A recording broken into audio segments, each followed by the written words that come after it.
Shalom. Shalom. 1 second.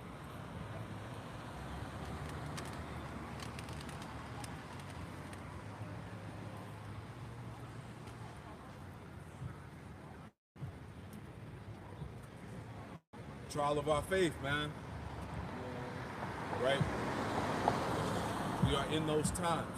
That's right. Shalom.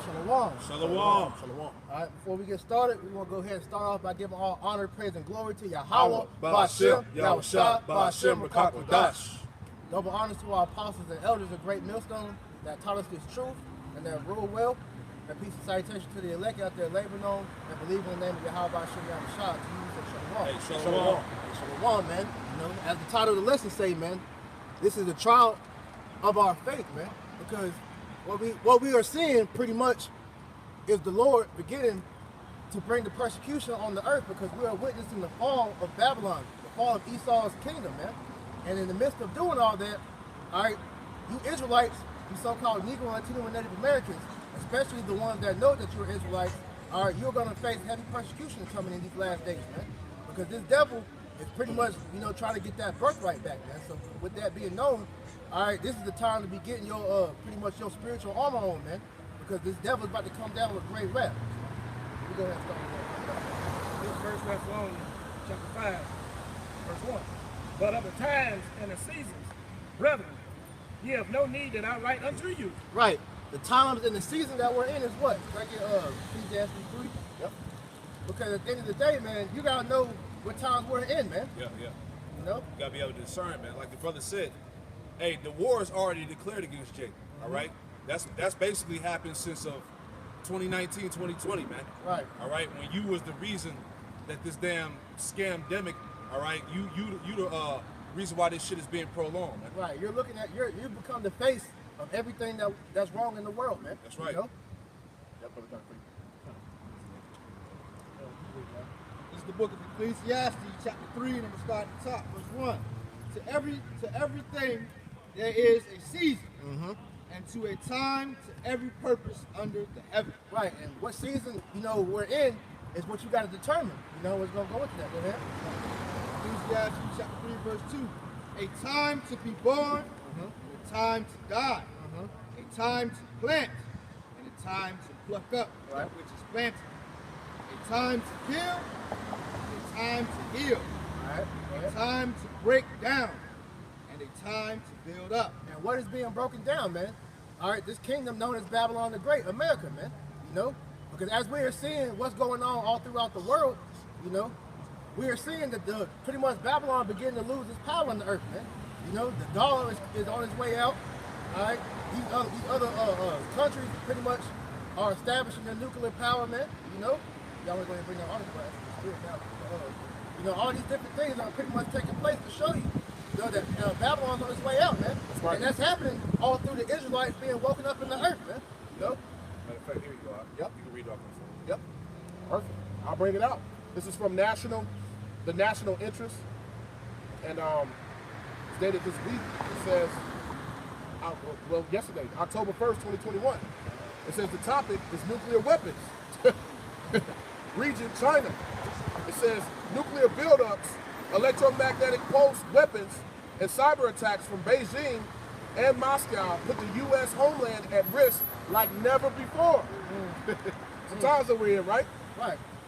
The United States has experienced a nearly unbroken string of catastrophic intelligence failures in the last 80 years. The Japanese attack on Pearl Harbor caught Americans by surprise in 1941, only to be followed by North Korea's invasion of South Korea and China's intervention in the Korean War a decade later. More recently, American intelligence failed to predict or warn U.S. policymakers about the terror attacks on September 11, 2001, or the recent outbreak of the deadly global Crown 19 plan, you know what, which has taken the lives of over 700,000 Americans and millions of more people around the world. It seems possible that the U.S. intelligence community will fail to predict, let alone provide advance warning of an existential nuclear, cyber, or electromagnetic pulse (EMP) attack upon the U.S. homeland from America's adversary. And what did I just say? That you Americans are unprepared for what's about to happen, man. Yep. You know, a possible EMP attack could happen. You know, like I said, the nuclear war is on the horizon, and nobody knows about this except for the men of the Lord and the ones that's been looking at what's going on the earth, man. So with that being known, you should be paying attention to what's going on in the world, man. You know, be on these alternative news sites, man. Being on these other sites such as, you know, BitChute, banned from YouTube or whatever else, sites like that, Odyssey or whatever, because these are where the real news articles are coming out of, man. Yep. You know, we're having the whole thing with this Pope, man. You know, all the drawbacks and side effects that's going on, all these people speaking out. So you got to know what time you're in, man. You know. That's right. This is the book of Ecclesiastes chapter 3, read verse 3 again.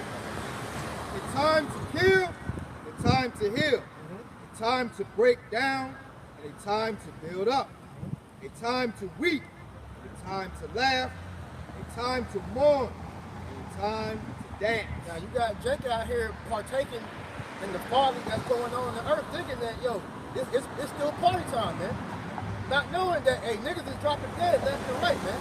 So knowing that, why the hell would you still continue to be in the house of mirth, man? You know? Can I get that real quick in Ecclesiastes 7? I think it's what, 7 and 2 or 3. It said that it also said it was a time to break down. You Yeah. know? And everything in America is breaking down. The morality, the economy, the infrastructure, all right? The what else? Just everything about this that made this society is being broken apart, man. And this is all through the Spirit of the Lord. The morals, the ethics. Yeah. See, when a nation, when a nation falls ethically and morally, it's only a matter of time before it actually falls in all the other ways. That's actually historic, man, because I forget the lady's name that brought it out, but she pretty much went into when transgenderism and all these, pretty much moral decline, goes. That foretells the fall of an empire, man. That's went through every empire that fell, man. You had that with Rome and Greek, man. The Grecian empire, man. Because Esau was the main one pushing this homoerotic agenda, man. So with that being known, that shows you that this place is breaking down as we speak, man. Yeah. And the Lord is imploding. You went into that a couple weeks ago, how he's imploding this place from the inside out, man. Because the Lord, he's all about gradualism, man. He's not gonna just bring it. He can bring it, but he wants this devil to feel it, man. Yeah, the decay of the society, is part of the judgment. That's right. Can I add on to that real quick? Isaiah 14 talks about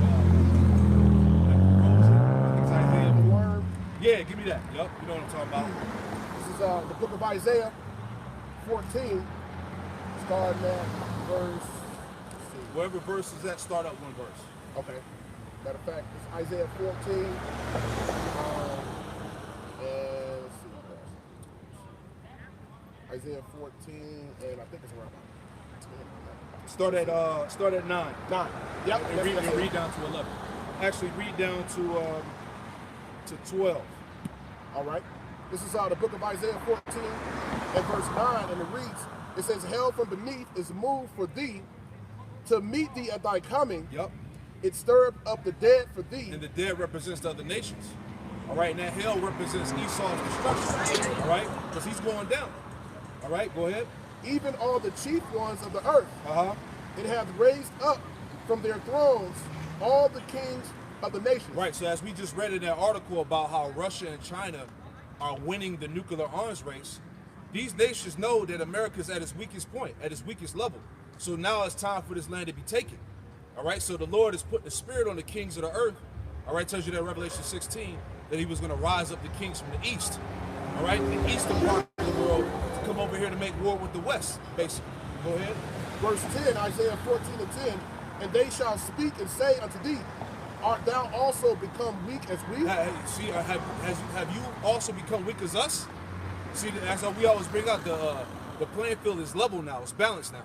Yeah, all right. Ain't nobody scared of America anymore. Nobody, man. Because at one point, it spoke about in the article about Pearl Harbor. People when they saw America drop that atomic bomb on Hiroshima and Nagasaki, man. Hey, everybody was afraid of Babylon, man. Because nobody had the technology to match that at that point. But now we're at the situation where everybody has nukes now, man. Everybody's flexing nukes on America, so nobody's afraid of America anymore. That's why Putin said in the interview, he said the reason why these countries have nuclear arms is because of America. Yep. He said America was the one that dropped the atomic bombs on Japan first. So all the other nations like, shit, that ain't gonna happen to us. So we need to go ahead and arm ourselves up just in case America tries to come and bully us.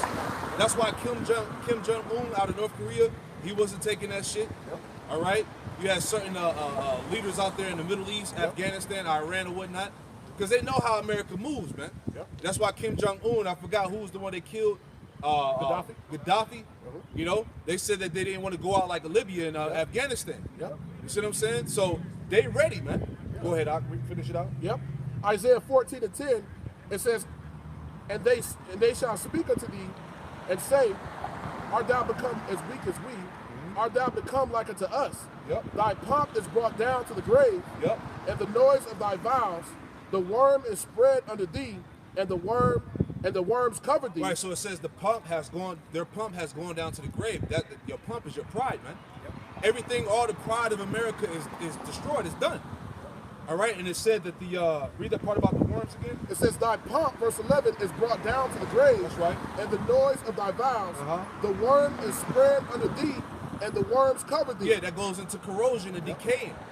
All right, when a body decomposes in the earth, all right, what do you get? Worms.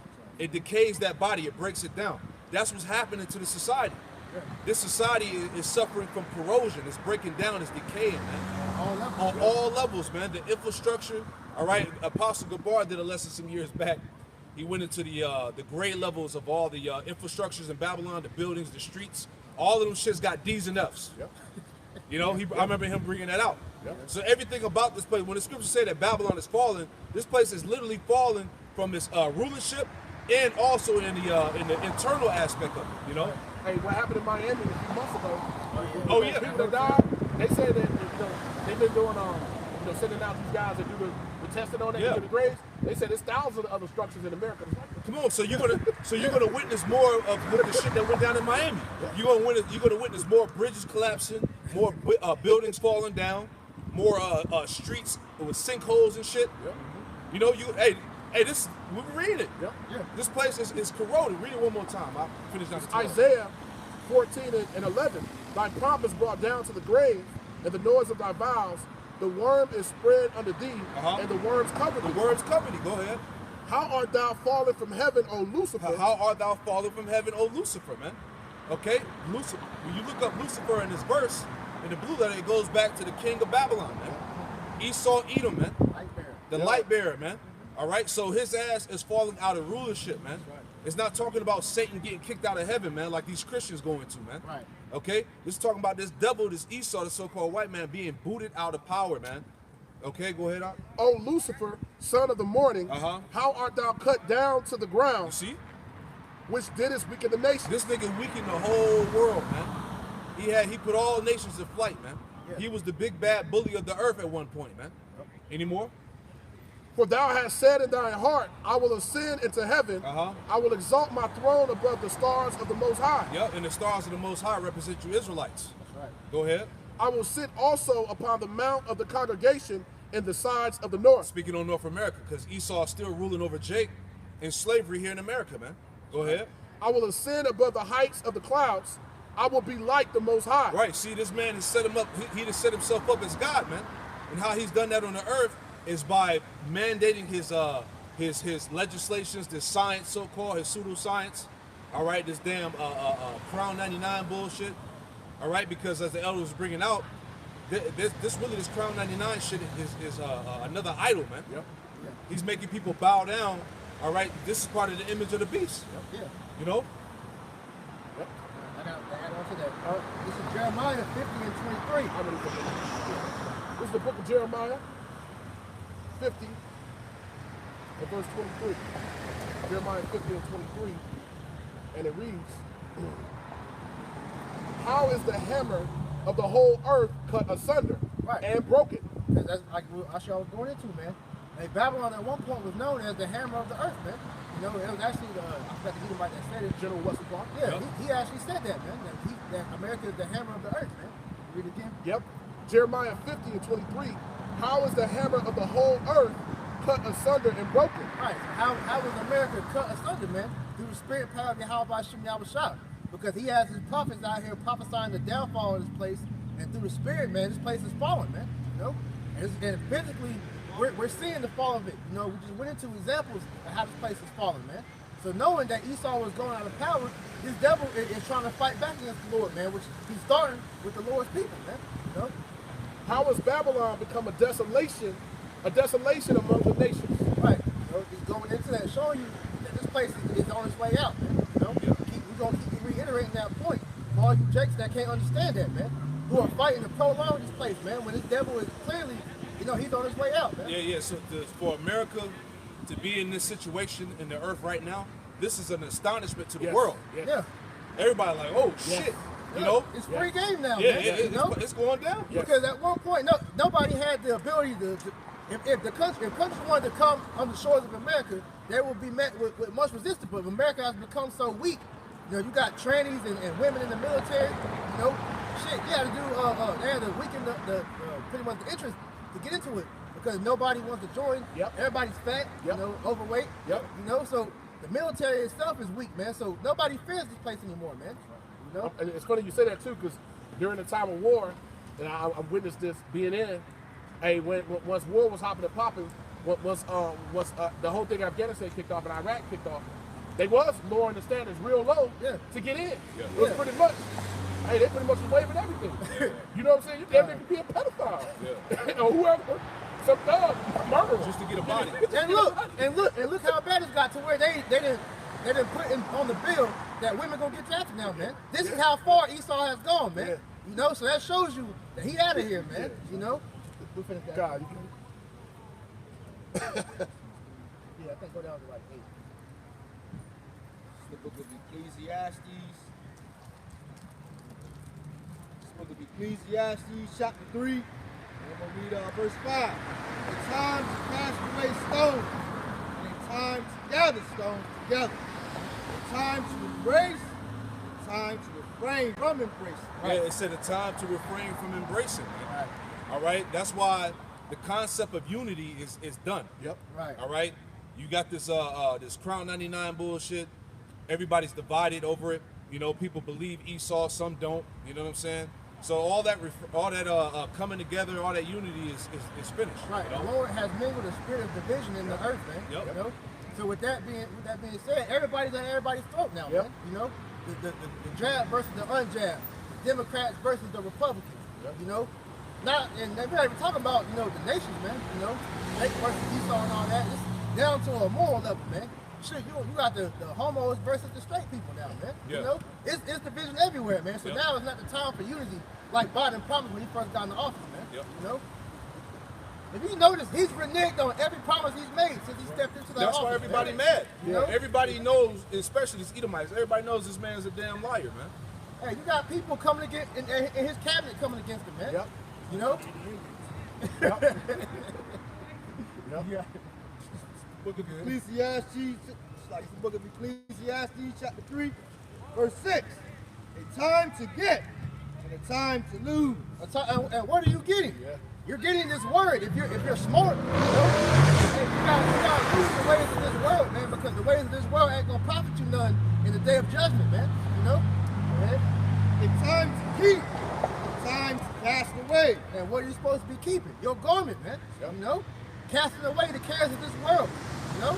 A time to rend and a time to shoot. A time to keep silence and a time to speak. And right now, the time to speak is now, man. But we're slowly entering into the time to where that song's about to come.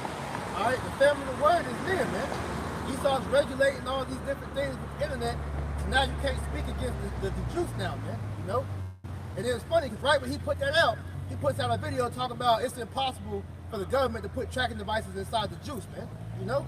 So this devil is clearly, you know, he's clearly pretty much playing with your minds out here, man. You know, because a lot of you people are not keeping up with what's going on, man. Yeah, You know? really anybody that's against the status quo. Right. Yep. Anything that has to do with their agenda, period, of pushing this NWO. Right. It's getting silenced, you know? Right. Because nobody's talking about how the Pope just pretty much said the Bible is no longer the book of God now, man. You know? He's been slowly chipping away at the words of the Most High over the years, but nobody's speaking about that, man. You know, how he's slowly stripping your rights away. You know, he just re-signed the second part of the Patriot Act, which pretty much allows him to strip you of everything, man. You still got Agenda 21, you still got Project Megiddo, Rex 84, things of that nature. Nobody's speaking about things like that because nobody knows these things because our people aren't prudent, you know? Yep. Yeah. Yep. Yep. You know, the ID 2020. Yep. Nobody is paying attention to these things that Esau's doing. They're just going along to get along, man. You know, because you're not being cognizant of what's going to happen. Book of Ecclesiastes, chapter 3, verse 8. A time to love and a time to hate. A time of war and a time of peace. And this is the time of war. All right. This is the time to where you should be getting, like I said earlier, getting your spiritual armor on, man. All right, because as they're doing in 6:12, all right, we are at war, you know, a spiritual war, man. This devil wants your spirit. Yep. That's why he wants all you juice, man, because when you take that juice, it cuts off your connection to the Most High, man. And he pretty much makes you a patent that now you belong to the government, man, you know? So you got to know that it's wartime, man, all right? Go back to 1 Thessalonians. This is the book of 1 Thessalonians, chapter 5, verse 2. Right. For yourselves know perfectly that the day of the Lord Yahweh so cometh as a thief in the night. Verse 2. For yourselves know perfectly that the day of the Lord Yahweh so cometh as a thief in the night. Right. You got all these people out here talking about we in the last days. I know we in the last days, but ain't nobody talking about the return of the Lord, no. You know? The Lord is, he says he's gonna come as a thief in the night. And the only one that's watching for him truly is the man of the Lord out here, man. Right. You know? All you so-called God lovers, what are you doing to prepare for the Lord's return, man? You think the day of the Lord is going to be a happy time. It's going to be a time where you're going to benefit. But if you saw wickedness all your life, man, how the hell is that going to benefit you, man? You know? So that's why I said the Lord's going to come as a thief in the night, because you got to be watching for him, man. And the majority of the world ain't watching, man. Go ahead. For when they shall say peace and safety, then sudden destruction come upon them. Is that not what Biden said when he got in office? Hey, you know, Trump, he divided the world, man. I'm here to bring unity, you know? Where's the unity been at since he's been in office, man? What has he done to bring forth that promise he made? Yeah, everybody fucking hates each other. Yep. People don't trust nobody, don't trust the doctors, they don't trust these politicians, they don't trust shit, man. Yep. Right. All that's happened since this man has been put in office, man. So where's the peace at? Yep. You know? There's only been more division. That's showing you the Lord's making Esau eat them words. Right. Esau want that to come to pass. Yeah. The Most High is not gonna let that happen to the spirit. Right. Hey, I remember when Trump, before he left office, he said if he doesn't come back in office again, he said the economy was gonna crash. Damn. Now look what's happening. Hyperinflation, Yep. gas is high as hell, Yep. food shortages, Yep. they're not getting shipments of materials over here, you know. What the elders say, how much gas is in Gas out there in LA is like $5 and some change right now. That's the highest it's been forever. Yeah, almost $6. Shit looking like, you know, remember that scene there with the Iron Lady? That shit like $2 Yeah. a gallon, man? Yeah. It's gonna get to that point, man. Yeah, Yeah. they wanted it. Exactly.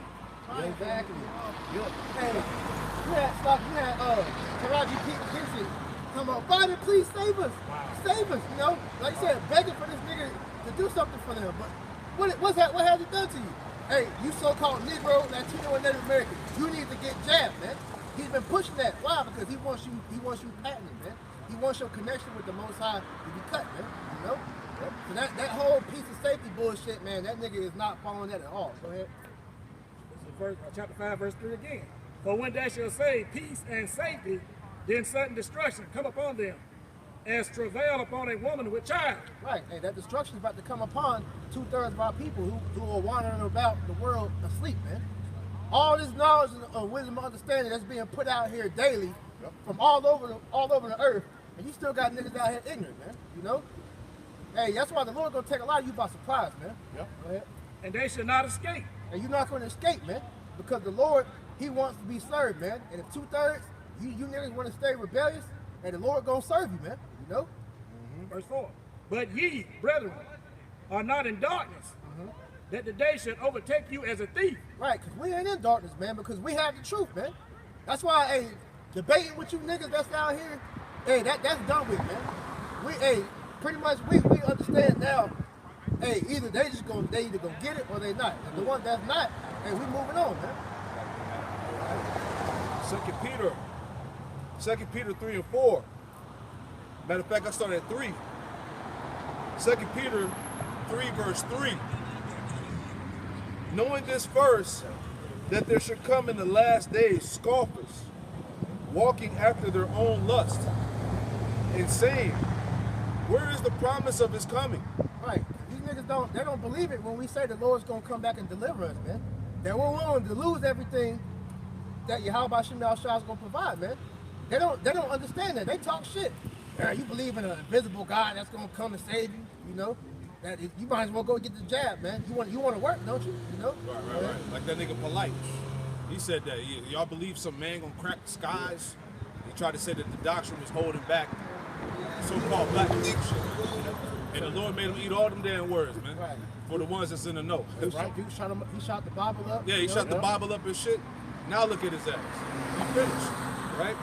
But it says, for since the fathers fell asleep, all things continue as they were from the beginning of creation. The point. But this they willingly are ignorant of, that by the word of the Most High the heavens were of old, and the earth standing out of the water in the water, whereby the world that then was being overflowed with water perished. Right. He said they were willingly ignorant. Now, he quoted back during the time of Noah, man. Yep. Because they saw Noah build the ark, you know. He was prophesying for over 100 years, Yep. you know. Pretty much telling the people, look, man, the Lord's about to bring rain.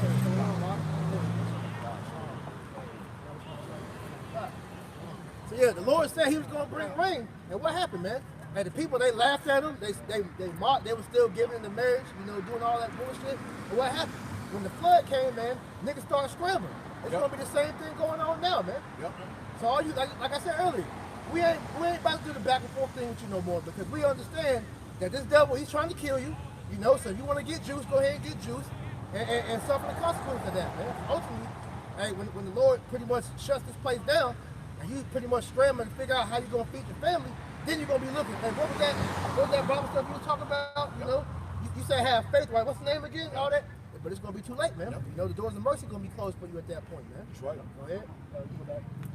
This is verse 4 again. But ye, brethren, are not in darkness, that the day shall overcome take you as a thief. Ye are all children of light, and the children of the day. We are not of the night, nor of darkness. Right. We are the children of the light. Why? Because Yahweh Shemel Shah has shined that light upon us. Got Isaiah 61. Yep. At the end of the day, man, hey, you gotta walk like you got sense nowadays, in these times, man, you know? Because having wisdom is gonna be the most important thing to get you through what's about to happen in this earth, man. So you gotta walk like you have the light, man. That's right. This is the book of Isaiah, chapter 60, verse 1. Arise, shine, for thy light is come, and the glory of the Lord Yahweh Shemel rest upon thee. Yeah, it says the glory of Yahweh Shemel Shah has risen upon us, man. So he has awoken us out of this darkness that our people are in, man. You know, the elect of our people have been woken up, man. You know? Go ahead. Verse 2, for behold, darkness shall cover the earth, and gross darkness the people. Yeah, and the people in gross darkness, man. You got niggas in 2021 still calling upon Jesus Christ, man. Still deep into the Christianity, man. Still thinking that Esau, he loves them, man, that he's trying to help them. Yep. That's gross darkness, man, because this devil is showing you, man. Like I mentioned last week, Biden came out and said, I don't care if you think I'm Satan reincarnated, man. That should let you know that this nigga, he's ready to roll on Jake, man. That's it. You know? Go ahead. Verse 2, for behold, the darkness shall cover the earth, and gross darkness the people. For the Lord Yahweh Shemel Shai shall rise upon thee, and his glory shall be seen upon thee. And his glory is being seen now, because we're out here on the highways and byways, out for everybody to see us, man. And yet you got our people riding by, you know, laughing, you know, probably talking shit in their minds. And that's going to come back on them in that day, because they wanted to stay asleep. They wanted to stay in darkness. When the Lord brings that judgment, he's going to replay that memory of that, man.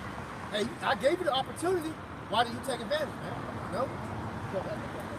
This is 1 Thessalonians chapter 5, verse 6. Therefore let us not sleep as do others, but let us watch and be sober. Yeah, man, it's at the time to be asleep. Tell you that Romans 13:11, man. Now is the high time to awake out of sleep, man, because we're at the end. Man, we about to go home, man. You know, the Lord's about to come back and deliver us, man. So now it's time to be in hyperdrive, man. Doing everything you can to show you how by Shem Yahushua you believe, so he can come save you, man. You know? Go ahead. For they that sleep, sleep in the night. And they that be drunken are drunken in the night. But let us who are of the day be sober. Yeah, let us be sober, man. Being aware, you know? Go ahead. Putting on the breastplate of faith and love, and for a helmet, the hope of salvation. And that's that armor I was speaking about earlier, man. Being fully prepared for all the things the devil is trying to come down upon you with, man. You know? So you can be, you know, prepared to pretty much quench the fiery darts of the wicked, as the scriptures say, man. This devil, hey, you can't put nothing past him, man. Everything that he does, man, is involved in destroying you, man. Defiling you, man. You know? Can you somebody give Matthew 16?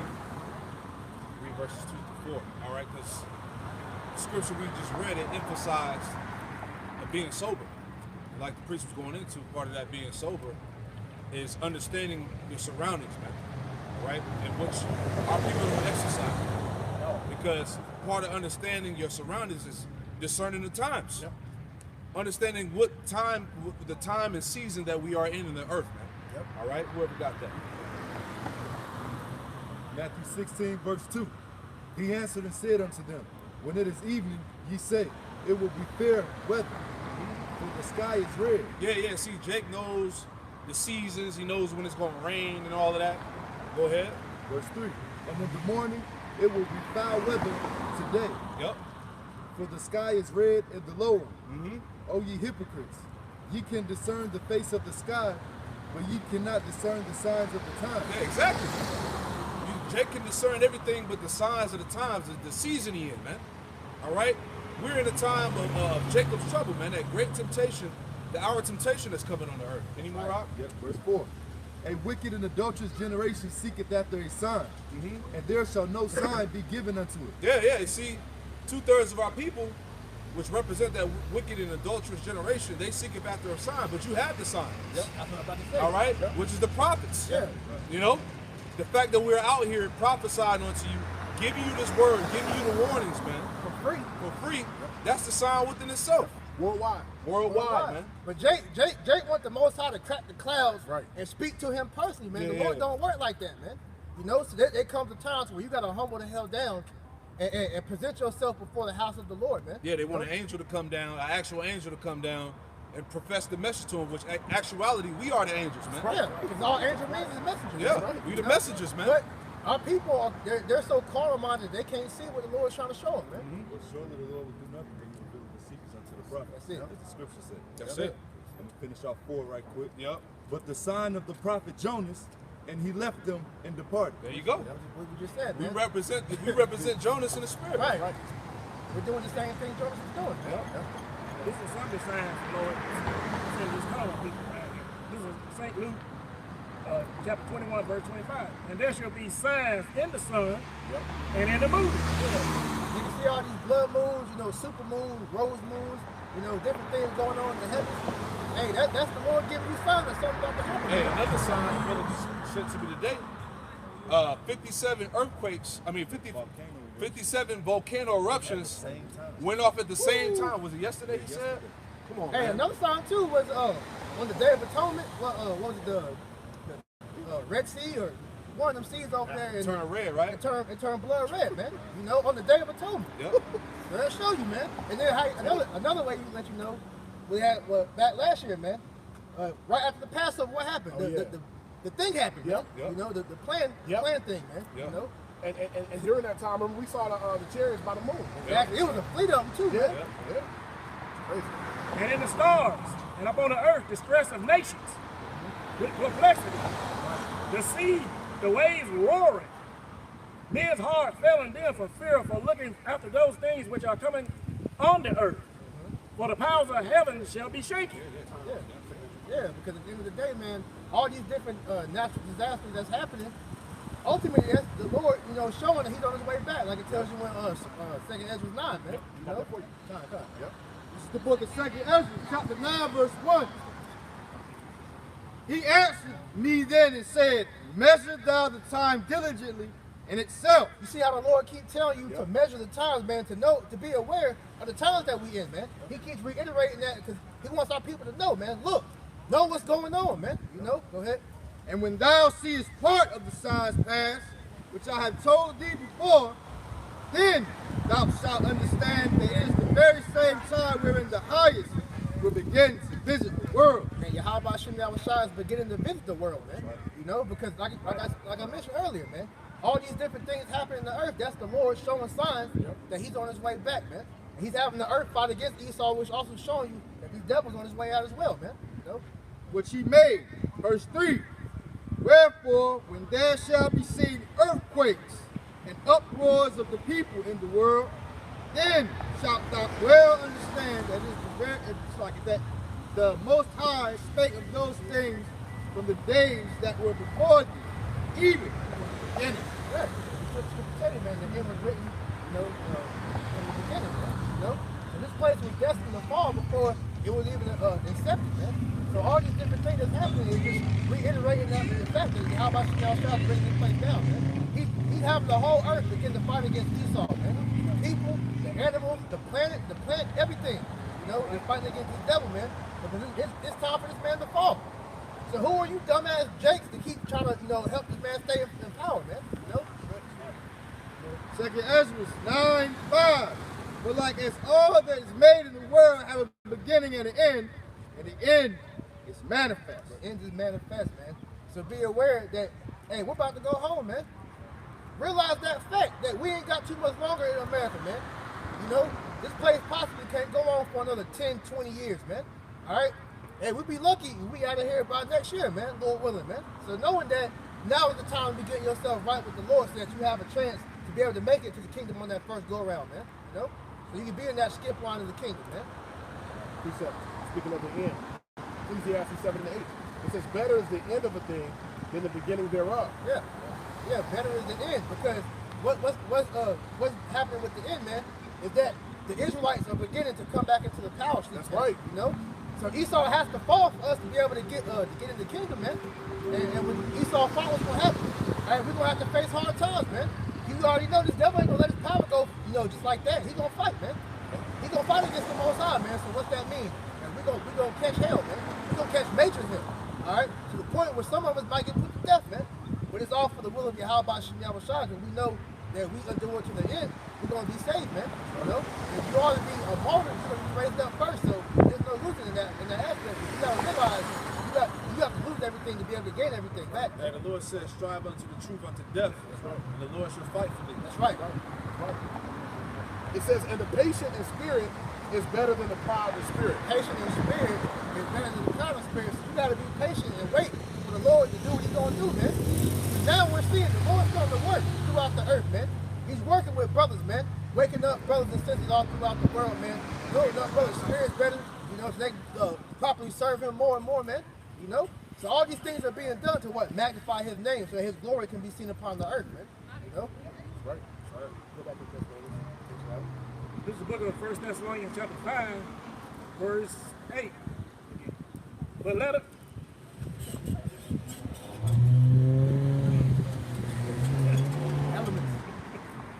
But let us who are of the day be sober, putting on the breastplate, faith and love, and for a helmet, the hope of salvation.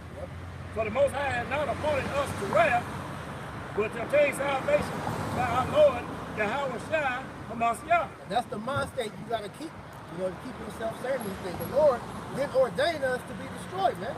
Because he gave us the truth. He gave us the light, man. You know? We're better off than majority of the world. Why? Because we have the blueprint of how it's going to go down, man. We have a chance, man. He gave us his name.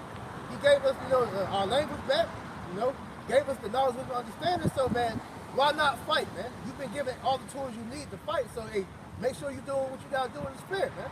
You know? At the end of the day, man, when you start seeing 2/3 drop, you start seeing, you know, the heathen and all these people start dropping dead, that just lets you know, hey, we almost got this bitch, man. You know? You don't drop that. I got a precept for you going into that. Sirach 33 and verse 10, going into that separation, right? Because the Lord said he's gonna be with the elect. into the ends of the world. Yep. Sirach 33 and 10, it says, and all men are from the ground, and Adam was created of the earth. In much knowledge the Lord have divided them, and made their ways diverse. Some of them have he blessed and exalted, and some of them have he sanctified and set near himself. But some of them have he cursed and brought low and turned out their places. See? So, hey, the blessed of the Lord is the elect, and the curse is the 2/3 of evil and wicked. Right. So that's why we labor, we give all diligence, in this thing of ours, which is true, to make our call of election sure. Because we don't want to, we pray that we're not of those that turn back, that's going to be destroyed. You see, the children of wrath. Right. So we want to be of those that he blessed. Right. You see what I'm saying? And those he's going to exalt in the end, and we don't want our glory now. So we go hard for the Lord. We're willing to give up everything on the side because we want our glory in the kingdom. Right, I get that. Can I add on to that? Let me get Romans 8 and 16. Somebody get that real quick. Yep. Just add on to what the brother Sagala was saying. Romans 8 and 16. This is Romans chapter 8, verse 16. It says, the Spirit itself bears witness with our spirit that we are the children of the Most High. Go ahead. And if children, then heirs, heirs of Yahweh Hashem Yahushua, heirs of Yahweh, and joint heirs with Yahweh Shah. Yep. If so be that we suffer with him, that we may also be glorified too. That brother just said, man. So we suffer with the Lord to be glorified with him. Because, hey, the Lord is going to share his inheritance with the elect. Right. Read down to the next verse. Huh? It says, for I reckon that the sufferings of this present time are not worthy to be compared with the glory which shall be revealed in us. Yeah, you see? So the sufferings, the hell that we catch, hey, it's a scripture where it says that this hell we catching is a light thing. You know what I'm saying? I forgot where it's at. I think it's in Corinthians somewhere. But all of this shit that's going on that we're going through right now is not worthy to be compared to the glory and the blessings and the inheritance that the things that the Lord has in store for us, man. Right. It tells you in Sirach too that pretty much don't be ashamed to be brought down to a lower state, paraphrasing, man, because you got to be brought down low to be picked up, man. So in this kingdom, we're gonna be brought down very low. We're gonna be stripped of everything. We're gonna be persecuted. But it's all that suffering is all just to pretty much prepare us, for the kingdom, man. This is the book of Sirach, chapter 2, verse 1. My son, thou come to serve the Lord, prepare thy soul for temptation. Right. That's a given when you come into this truth, man. So you can't be dismayed when things start happening to you once you step across that line and pledge yourself to the Lord, man. Right. Set thy heart aright and constantly endure, and make no haste in the time of trouble. Yeah, you gotta set thy heart aright and constantly endure. Endure hard is like a good soldier for Hamashiach, man. You about with a price, man. So the things that you go through in this world is really nothing compared to what Yahushua went through. So knowing that, you just gotta take whatever comes upon you. Micah 7 and 9, I always bring it out. That we bear the indignation of the Lord because we sinned against him, man. And this is the least we can do to bear this little bit of hell that we're facing, man. Job said, though the Lord slay me, I will maintain my integrity. That's it. Sirach 2, verse 3, cleave unto him, and depart not away, that thou mayest be increased at thy last end. Yeah. That's what we all seek. Hey, to be brought low, saying he can bring us back up. When he brings us back up, we're going to be on top of everything, man. That's right. Rulers of the whole universe, man. Right. Like He-Man, masters of the universe, man. That's right. That's going to be a literal thing. Yes. Here's the point. Sirach chapter 2, verse 4, whatsoever is brought upon thee, take it cheerfully, and be patient, thou art changed to the lowest state.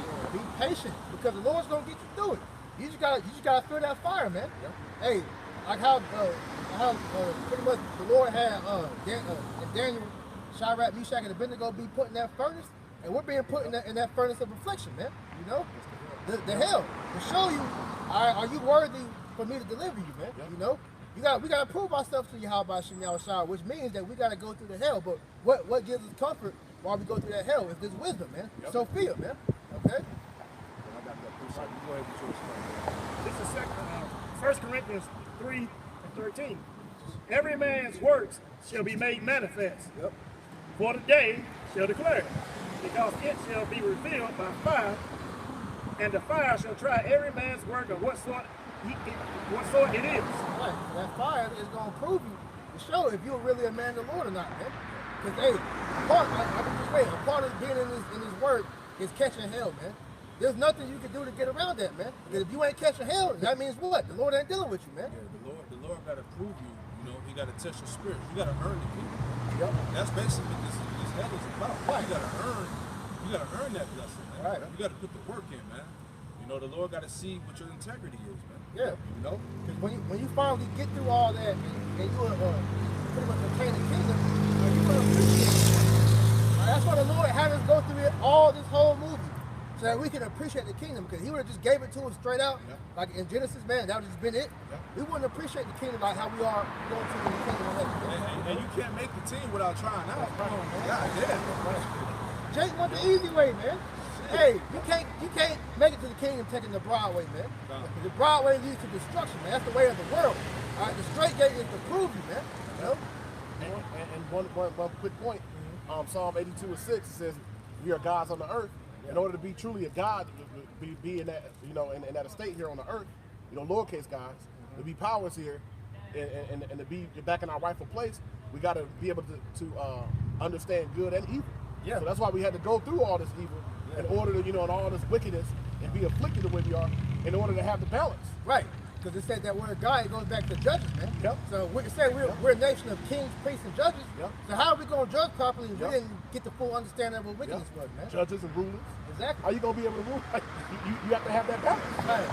So we're going through all this. So when we get in the rulership seat, all right, we're gonna have a zero policy of wickedness, man. Yep. All right, you nations go off, you're gonna get judged swiftly, man. You know, and we're gonna be perfect. You know, that's another promise the Lord's gonna give us if we endure unto the end. That's right. All right, we're gonna get new bodies, and the law, statutes, and commandments is gonna be put in our inward parts, man. And we're never gonna sin again. We're never gonna have wicked thought of none of that, man. You know, so how much more you get that when you pretty much follow through to the end, man? Right. Right. Yeah, go ahead. This 1 Corinthians chapter 3, verse 16. Know ye not that ye are the temple of the Most High, that the Spirit of the Most High dwelleth in you. If any man defile the temple of the Most High, him shall the Most High destroy. And that's heavy because Esau knows that we're the temple of the Most High. That's why he wants you juice, man. Put all them filthy abominations within your spirit. You're going to disconnect your pineal gland, man. You know? So he's doing all this for a reason, because this devil knows, man. Go ahead. For the temple of the Most High is holy, which temple ye are in. Which temple ye are. Yep. So these bodies don't belong to us, man. They belong to Yahweh Shem Yahweh Shah. So we're supposed to treat it as such, man. This is the book of 2 Corinthians 4 and 16, and it reads, "For which cause we faint not, but though our outward man perish, yet the inward man is renewed day by day." The spirits that's within us are renewed day by day. All right? When you look up that word renewed, it basically goes into how the Lord is growing us up in the spirit. You know? Go ahead. Verse 17, "For our light affliction, which is but for a moment, worketh for us a far more exceeding and external and eternal, Salakia, weight of glory." I read it again. Yeah, go ahead, Art. 2 Corinthians 4 and 17, "For our light affliction, which is but for a moment," Which is but for a moment. This hell that we're going through, this shit that we got to endure is, hey, it's just for a moment. Go ahead. Right. "worketh for us a far more exceeding and eternal weight of glory." Right, and that's heavy. That eternal weight of glory is what? The inheritance, the kingdom of heaven, man. So all this that we enduring is to inherit the kingdom, man. That's right. To sit on the thrones as kings, man. All right, to rule over the nations in the universe, man. You know? Gotta preach that for me. Yep. 1 Corinthians 2 and 9, "But as it is written, I have not seen, nor ear heard, Yep. neither have it entered into the heart of man, the things which the Most High have prepared for them that love him." Yeah, we can't even comprehend what the Lord has in store. We can't even verbally break it down to you, man. Right. What the Lord has in store, man. Jake, you know, we're trying to put it, you know, in our minds of idea of how it's gonna be, man. But the Lord's gonna magnify that by 100, man. You know, you don't know what the Lord got planned for us in the kingdom of heaven, man. And we know it's gonna be to where we're gonna praise Him every single moment, man. You know. Yep. That's right. All right. Get the Matthew. You want that Matthew 13, 16? Yeah. Yep. This is the book of Matthew. Oh, you got it, bro? It's the book of Matthew 13 and verse 16, and it reads this red letter, but blessed are your eyes, for they see, and your ears, for they hear. Right. You should count yourself blessed if you're able to understand this knowledge, wisdom, and understanding, man. If you're able to comprehend what we're telling you, man, so that you can prepare to pretty much, get the kingdom of heaven, man. Lord willing, all of us be of the elect, man. Okay? So that's the thing, like you went into earlier in that Sirach, that, 2/3, hey, they're cursed because they weren't given this ourselves, man. They're not able to see through the darkness of the world what Esau is trying to come upon them with, man. They don't have a light. They don't have a light, man. They don't have Yahushua. That's right. The Lord said, blessed are your eyes, for you're able to see, and your ears, for you're able to hear, and which means what? You can understand what's going on, man. That you can hear the Lord calling you, man. Because the Lord's calling his people. But who's answering, man? Only the elect, man. This is the book of Isaiah, chapter 59, verse 15. Yea, truth faileth, and he that departed from evil maketh himself a prey. And the Lord Yahweh saw it. Yeah, so coming into this truth, Esau sees that, hey, when you're trying to serve the Lord, he's going to come at you, man. So that's why Biden slipped up and said, hey, we got to get these Israelites back. You get pretty much the legislation set up to come against the Israelites, man. You got the, what's it called, Southern Poverty Law? Yeah. They got, lawsuits, they got, different branches of Great Millstone and different Israelite groups on there. Because they know that they call it hate groups, but they know we're prophesying the downfall of this place. So with us doing that, we're bringing truth to all these people, man. Even the Edomites are getting the truth from us, man. Yeah, he's the accuser of our brethren, man. It's Right. Scripture's sake, because when you even go into the word accuser, he categorizes us. Right. He puts us in these different box categories. So everybody's marked that knows they're Israelite, man. Right. And anybody that spoke against this man's system is marked, man. And so what's that? And what's he trying to say, man? That the Israelites are the reason why the world is going to hell. He called us the prophets to do, man. But we're prophesying your downfall. So at the end of the day, we're not doing nothing wrong. We're doing what the Bible says to do, man. So that shows you that this man is the devil, because he's trying to spin the narrative that we're the bad ones, but he's really the one destroying the earth, man. So he's gonna come against all you that believe the truth, man. He's gonna come against all you Israelites, period, but mainly the ones that know the truth, man. That's why he's putting the mandates out where if you don't want to get jabbed, you're gonna get fired, man. It's gonna be pretty soon. You ain't gonna be able to go to the grocery store. You ain't gonna be able to drive on the highways, get on no plane. You're gonna be subject to pretty much being cut off from the whole world, man. You already can't speak. You can't speak. You don't have a voice. You don't have an opinion. All you gotta do is just shut the hell up and listen to the devil, man. That's how he want it, man. Because the whole point of keeping people distracted, dumb and blinded, all right, is that for people who will not be able to think critically, man. See, these devils in power, they don't want you thinking, man. They just want you to do, They slaves ain't supposed to think. Exactly. They just supposed to work. And that's why he has dumbed down all Americans, man. Because he doesn't want a nation of thinkers. He wants workers, man. Slaves. And the worst thing is a nigga with an opinion. A nigga with a statement or a voice. That's the last thing they need. Because what's the most dangerous thing to him, man? Is an Israelite that knows he's an Israelite, man. So that's the problem. That's why he's trying to outlaw the scriptures, man. That's why he's trying to get us off the highways and byways, get us off the internet, man. Because we're a problem to his system, man. Because we're enemies of the state, man.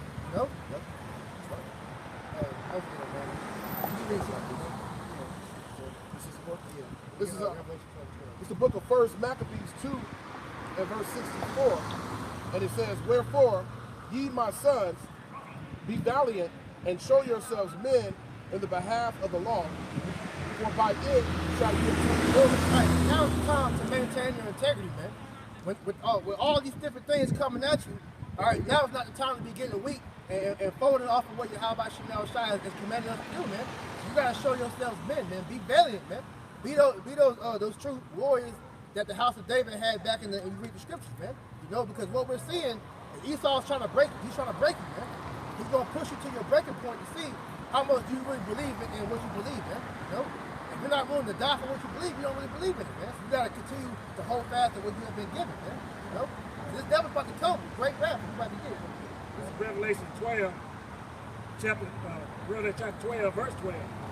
Therefore rejoice, ye heavens, and ye that dwell in them. Woe to the inhabitants of the earth and of the sea.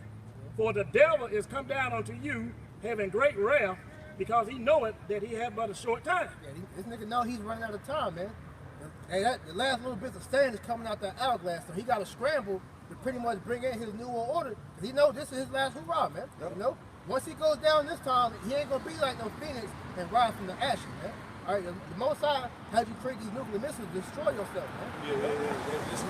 This wound that the Most High about to give his ass, he ain't gonna be healed from that. Get that, Jeremiah. You know what I'm saying? You know, because we are in the reincarnation of the Roman Empire, man. But the Most High is about to hit this nigga with a deadly wound, man. All right, and that shit ain't gonna get healed, man. It's gonna be the end of his ass. Yeah. So this is why. Yeah. This is why he's trying to scramble, man. You know, 'cause he knows this is it for him, man. And America pretty much is at a point now to where it's no turning back. You know, the economy is through. Like I said, Biden he pretty much signed that last minute order to try to pretty much keep the government from shutting down.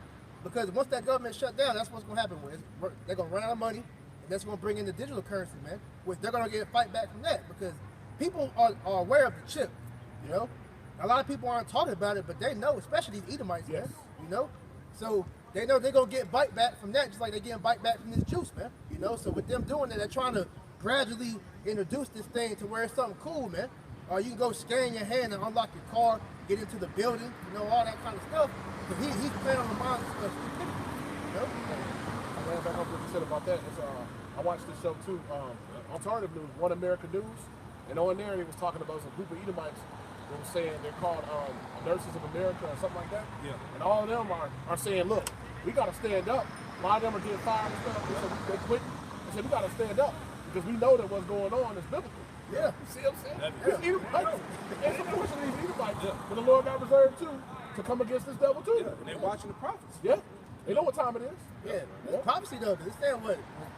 Pretty much the Egyptians versus the Egyptians. You know, Satan versus Satan, man. And also, too, you got a lot of these Jakes that look like Edomites, man. Yeah, Exactly. that's true true. too. Yeah. Tony Mark Jake. Yeah. Yep. Yeah. You can't, hey, that's Can't put that past that out there, too, man. So that spirit, that righteous spirit that's in, you know, Israelite foreigner that might look like an Edomite, Yep. is going to rebel against wickedness. That's right. You know? That's right. Jeremiah 51 and verse 8, and it reads, Babylon has suddenly fallen and destroyed. How for her take balm for her pain? That's right. If so be she may be healed, we would have healed Babylon, but she is not healed. Nope. Forsake her and let us go, every one into his own country. For her judgment reacheth unto heaven and is lifted up to the skies. Right. Yeah. You gotta come out this place, man. There's no hill in Babylon, man. The Lord has had this sanction for this place to go.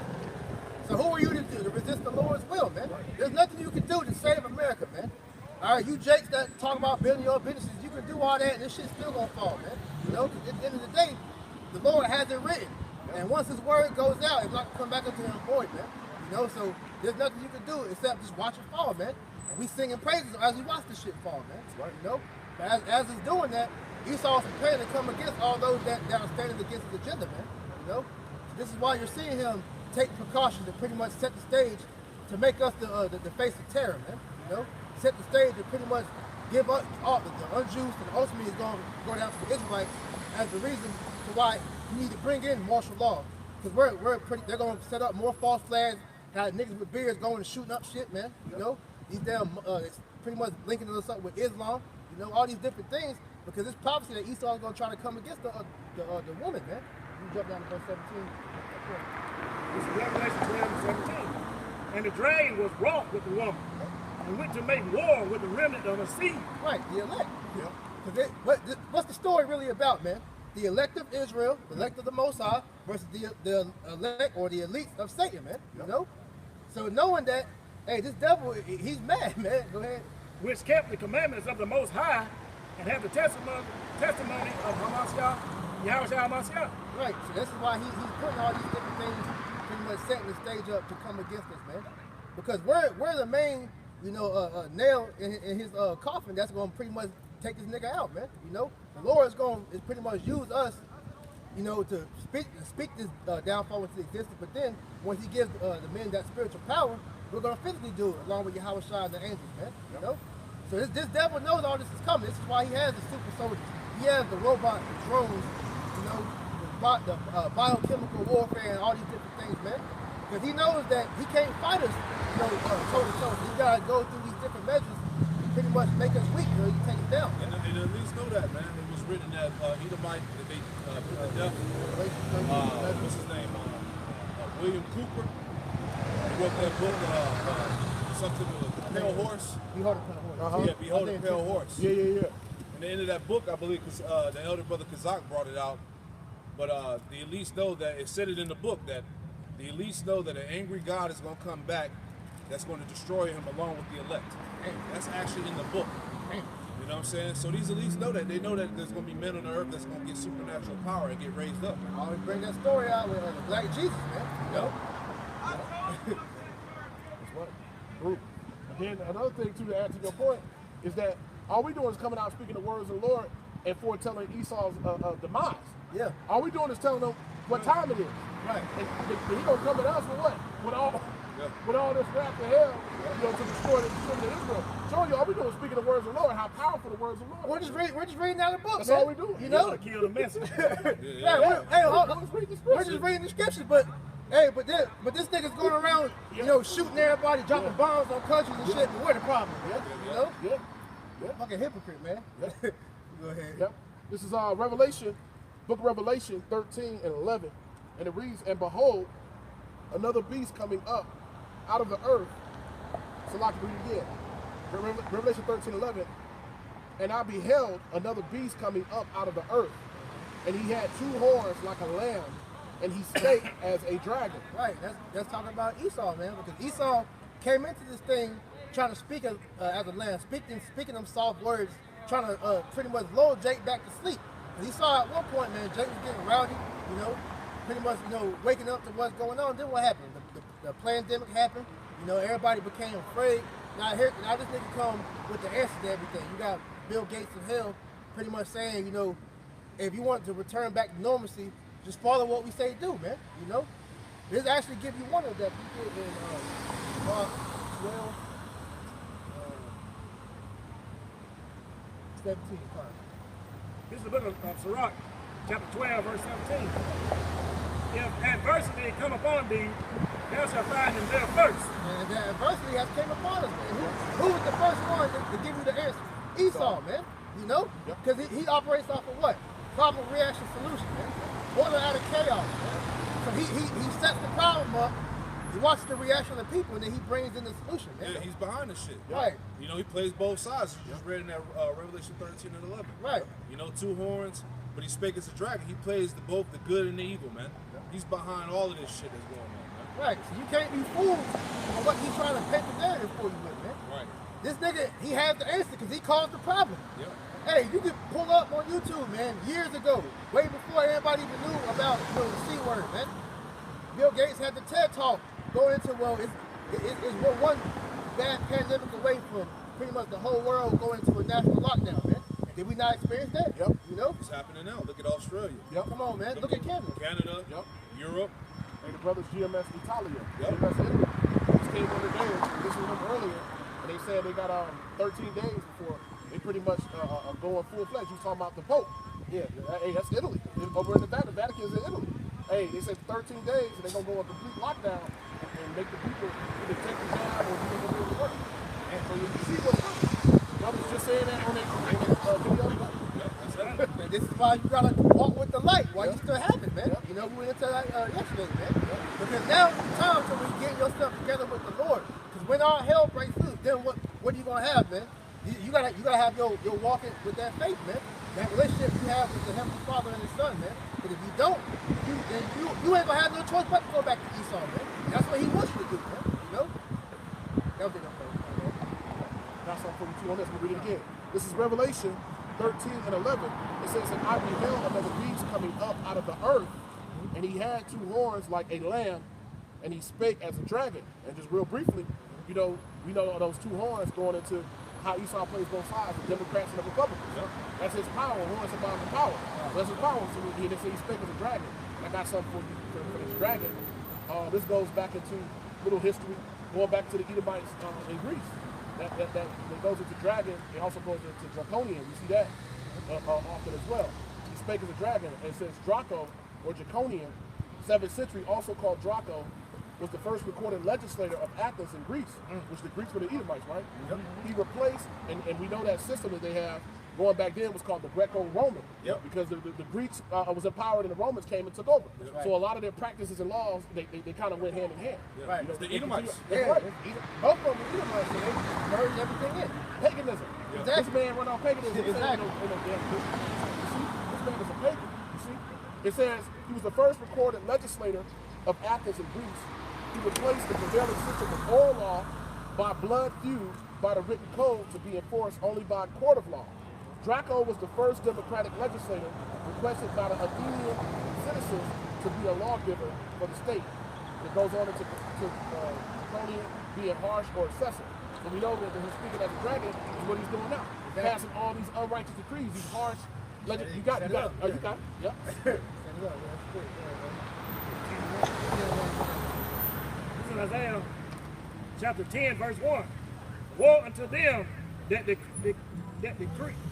Woe to them that decree unrighteous decrees, and that right grievousness which they have prescribed. Right, this devil is pushing nothing but unrighteous decrees, man. You know? And at the end of the day, he's pretty much making everything hard for you if you don't want to play ball with his system, man. It's unreasonable. It's unreasonable as hell, man. For this man to really take away your living, you know, your way to provide for your family, all because you don't want to take a damn shot, you know? That's the devil, man, you know? But then you had a nigga talk about, hey, my body, my choice, though, right? You know? That shows you how hypocritical this man is, man. You got them guys, Kyrie Irving and Andrew Wiggins, pretty much being talked shit about in the media, all because they don't want to take the juice, man. And you had that reporter pretty much get cut up by Wiggins, and she was like, well, you know, you're bound to lose a lot of money if you don't want to get the shot. Hey, that's my problem, man. He's like, yo, I don't have to explain my personal reasons, my beliefs, because I don't want to do something that you said. Because it's like, this is not political, man, right? This is my body, man. I control what I can put in my body, man. You know? But this devil says what? Your body ain't your body. You belong to me, man. You know? That's what his way of being God. Verse 2. Turn aside the needy from the judgment, and take away the right from the poor of my people.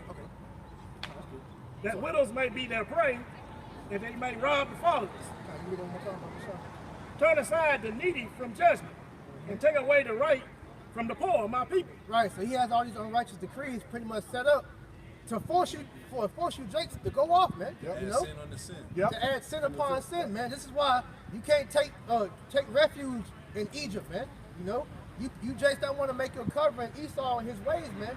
Esau's going to do more and more to make you defile yourself, man. That's why when you go into pretty much trying to get up in society, you got to sell out. And what do you do when you sell out, man? You become defiled, man. You drink blood, you let another man run up inside you, you know? You sucking seed, man, you know? All these different type of the nasty ass things he have you do, all to do what? To make you go off, man, to make you abominable to the Heavenly Father, man. To detach you from him. That's right. That widows may be their prey, and that they may rob the fatherless. Right, because his whole point is to pretty much take you away from your how about shit now shot and make you his slave, man. You know?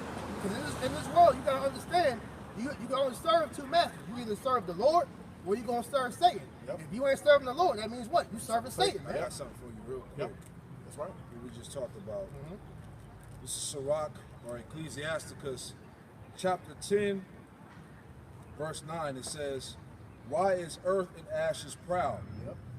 There is not a more wicked thing than a covetous man, for such as one setteth his own soul to sale, because while he liveth, he casteth away his bowels, all right? So these niggas that have sold out to get the bag to have a certain status in this world, the scriptures say they cast away their bowels. That word bowels goes back to your morals and integrity. Because in order for you to have the world and all of this shit from Satan, you got to do these defile acts. And when you do these defile acts, you cast away your bowels, your morals and integrity, man.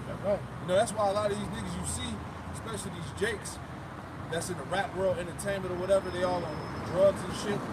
You know, they bugged out because they had to do a lot of wild shit to obtain the riches, man. You know? That's why the Lord gonna kill them niggas, man. Right. You know? And a part of that too, man, because we know, once again, all you niggas know the truth, you know?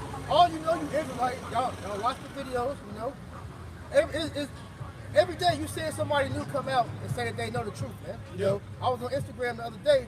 I seen in the comment, you know, DC Young Fly said, I'm a Hebrew Israelite, man. You know, you got LeBron know. You know, you had Melo come out and say it on camera, all these different things. So these niggas know, man.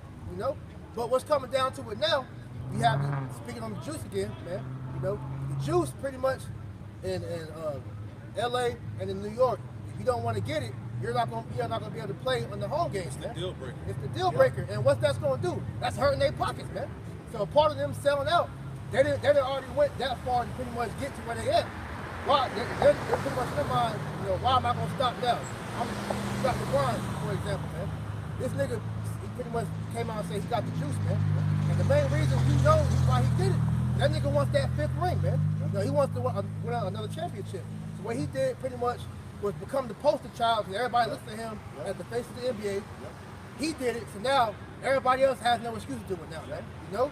But, like I said, you have Wiggins, who has shown to have a little bit of integrity. He's like, look, man, he said he'll pretty much forego all the money he's going to lose for a home game. I'm going to donate that shit to charity, man. You know? So showing something like that, even though that's still off, you know, that charity, they ain't touching that money anyway. Right. But at the end of the day, whether he believes in the truth or not, he's expecting to stay in the show. Look, man, I'm not balancing it, man. So we'll see how Esau comes down even harder down, man. Yep. You know? You got that? Matter of fact, yeah, you can bring that, bro. Matter of fact, you can be 16. Go down to 20. This is the book of Psalms, chapter 94, verse 16. Who will rise up for me against the evildoers? Or who will stand up for me against the workers of iniquity? Right. Who is going to make a stand for righteousness, man? You know? But you're seeing us doing this, man.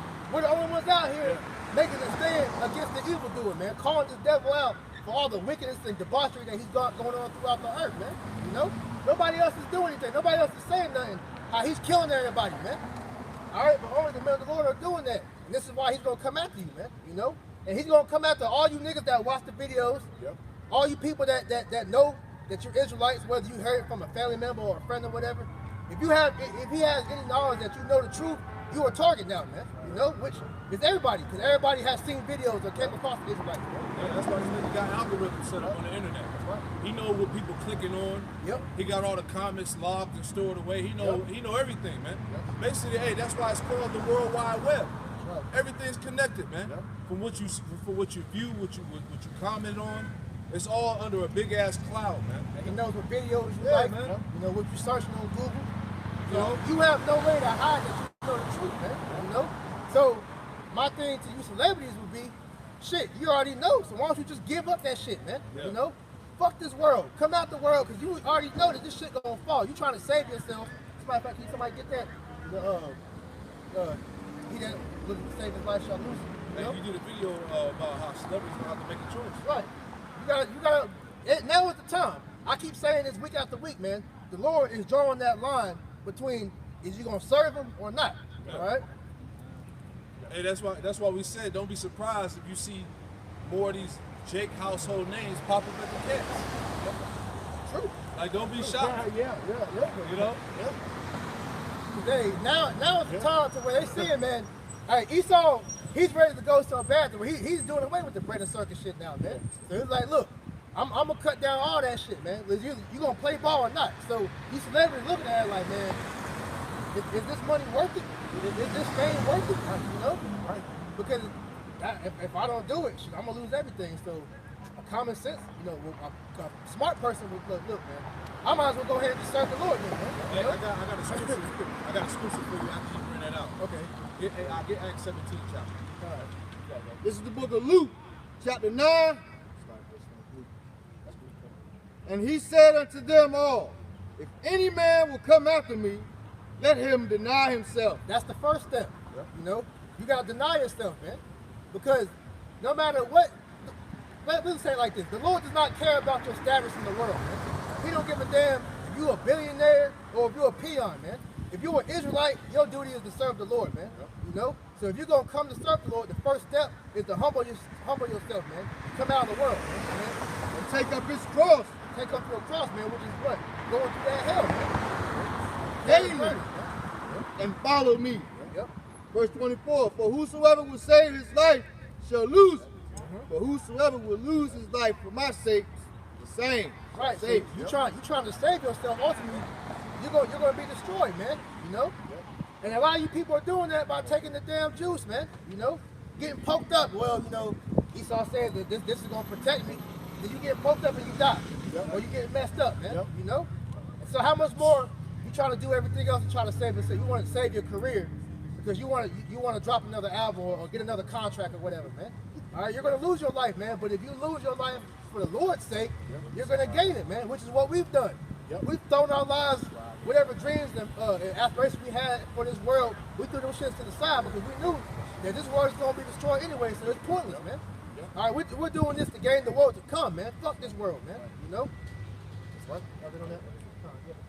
Yeah, start at 2, read down to 12. Yep. Because it's the time we in right now. All right, I just want to make an example dealing with people. And when I say people, I'm talking about these jakes that got status. All right, influence. Go ahead. Acts 17 and 2, and it reads, and Paul, as his manner was, went in unto them, and three Sabbath days reasoned with them out of the scriptures, opening and alleging that Hamashiach must needs have suffered and risen again from the dead, and that this Yahushai, whom I preach unto you, is the Hamashiach. And some of them believed and consorted with Paul and Silas, and some of the devout Greeks, a great multitude, and of the chief woman, not a few. Now, these devout Greeks, these were Israelite foreigners. It said devout Greeks because these were Israelite foreigners that had status around the area where Paul was at. Okay, go ahead. But the Jews, which believed not, moved with envy, took unto them certain lewd fellows of the baser sort, and gathered a company, and set all the city in an uproar, and assaulted the house of Jason, and sought to bring them out to the people. Yeah, you have wicked Israelites that wasn't with Paul out here pushing the word onto the Israelite foreigners, man. So they got some base ass niggas to try to come against them. Keep going. And when they found them not, they drew Jason and certain brethren unto the rulers of the city, crying, these that have turned the world upside down. Yeah, that's how they look at us. Yep. These are the men that have turned everything upside down, man. Go ahead. What the problem? Are come hither also, whom Jason hath received, and these all do contrary to the decrees of Caesar, See? Keep going. saying, there is another king, one Yahushua. Just like how we doing in this time. Yep. Right. We say all things that's contrary to Esau. We telling you that there's another king. All right, Yahweh Shai. Esau ain't the most high, man. Right. He ain't the king. He's a man. Go ahead. And they troubled the people and the rulers of the city when they heard these You things. see that? And we troubling the people. We troubling the rulers of the city. Like it tells you Isaiah 13:1 that this word has gone up to the gates of the nobles. Go ahead. Verse 9, and when they had taken security of Jason and of the others, they let them go. And the brethren immediately sent away Paul and Silas by night into Berea, who coming thither went into the synagogue of the Jews. Yep. Jump down to 12 is the point. Verse 12, therefore many of them believed Therefore many of them believe. Go ahead. also of honorable women, which were Greeks, and of men, not a few. Now, when you go into this word honorable, it goes into well-known, all right, or that had status. Yep. So it's the same thing that's going on right now in America. Yep. All right, you got jakes that have status, celebrities, entertainers, athletes that are hearing the word, man. Yep. You know, that know that they're Israelites, they're hearing the truth. That's why what the priest was going into. Yep. These jakes that's hearing his word, and you see the bullshit with the mandates and all that, man, it's time for you to drop that shit, man. Right. It's time for you to drop your status and come into the truth so that you may be saved, man. That's right. You know? In 1 Corinthians 1st chapter, talk about the mighty and the renowned. Yeah. Where might goes into that. You know, those of influence. Yep. Hey, so you jakes of influence, hey, you can play around with it if you want to. Yeah. This opportunity might not be there. It's all through the spirit. Yeah. You know, but ultimately, hey, the Lord said he stretched out his hand all the day long. Right. That's him stretching his hand. Not many, matter of fact, get that. Yeah, I'm gonna get that. real 1 quick. Corinthians 1. Matter of fact, I'll get that. I'll look it up. I'll look it up in a minute. You know? 1 Corinthians 1. Because you're gonna have certain men that have status in the world, you know, I'm talking about Jake, that has so-called celebrity status that's gonna be saved. You know, that's gonna believe. You know, you got Jake from all manners of life coming into this thing, man. That's right. You know? Like I said, it starts with what? Denying yourself, man. that's the thing that a lot of the people of the world refuse to do, man, because through pride, man. You know? They think because they got $1 million in the bank account, they got however many subscribers on Instagram or Facebook or whatever, they think that makes them somebody above, pretty much humble yourself, man. And like I said, the Lord does not give a damn about your status or who you are in this world, man. If He made you rich, man. Just as easy as He made you rich, He can make you poor if He wanted, man. Right. Hey, J. Cole said something like, what did he say? He said, if you broke clowning on a millionaire, the joke's on you. But what about if they crash the economy? The joke will be on you. The joke will be on you niggas, man.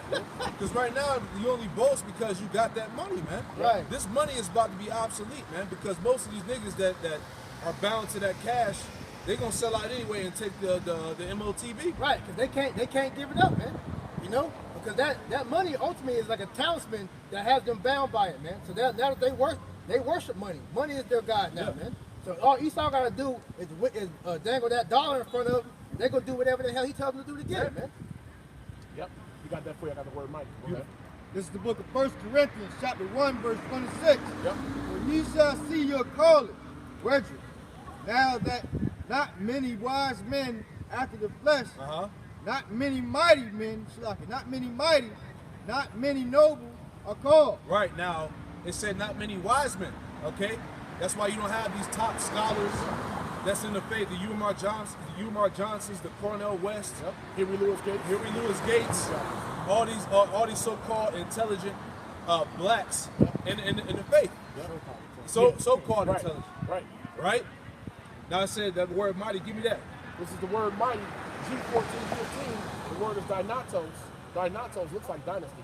It says able, powerful, mighty, strong, mighty in wealth and influence. Mighty, that's the key point. Mighty in wealth and influence. Okay? That's these celebrities, these rappers, these entertainers, these actors. All right? The Lord said not many mighty are called into the faith, man. So it ain't gonna be many, but it could be a couple, it could be some. Yeah. And that's why we just saying what we saying in the spirit that, hey, these niggas that got the status that's watching these videos, man, you better be prepared to drop that shit, man, all right, and give it up for Yahweh Shema Shah, or you gonna leave your ass here to get destroyed, man. And you gotta drop it by choice. You can't wait until Esau crashes this shit to be like, nah, I'm gonna go do it now, because by then it's gonna be too late. And the Lord forced your hand now, man. I got something to answer before. This is Mark 10:25. It is easier for a camel to go through the eye of a needle than for a rich man to enter into the kingdom of Yahweh Shema Shah. And so, like I said, man, it's not saying it's impossible, but very few of those guys with riches is going to pretty much, they're going to touch it, man. Like I said, they're bound by that dollar. They're bound by that fame, so they're not going to want to give up that influence, man. Yeah, that's why the man was it a young man that was sad? He was sad because he didn't want to give up his worldly possessions. Right, because I forgot the word sad. Somebody can find that'd be cool. But he pretty much told you how Shai look. I keep the Sabbath, I keep the laws, I do everything right. So he said, what do I need to do to get in the kingdom of heaven? And the Lord told him, look, to pretty much forgo all your riches and pretty much come follow me. And he said he was sad and he went away. Man. Yeah. He didn't want to give up that money, man. So that shows you. He said better is it for a camel to enter the eye of a needle. And back then, the camels, you travel with your riches. Yeah, you travel with your riches on top of the camel. And you have to take it off just to get down. Right. Just to get through there. Right. That narrow path. This is what brother my heart talking about. Right. See that camel, see that eye of the needle? And that camel had all that stuff on it. He had to take that off to go through the eye of the needle. And to add to the fucking point, the camel is a very stubborn animal, man. Very. So you trying to make it kneel down so you can get through it. It's gonna fight you, man. It's very stubborn. Just like you these jakes are gonna fight, pretty much resisting the world to come into this truth, man. You know? Hey, them camels too. I've seen them in the wild. Hey, they'll spit on you, man. Them camels it's some unruly little fucking beast. Motherfucker spit on you. I seen it happen to people. I seen it, overseas. I seen it with people in the zoo and the circus and shit. Motherfucker spit on you. They show you how unruly they are. Yeah, them little ugly ass llamas too. Right. It's a foul creature. Good. You want that other precept? Did you find that? Yeah. Okay.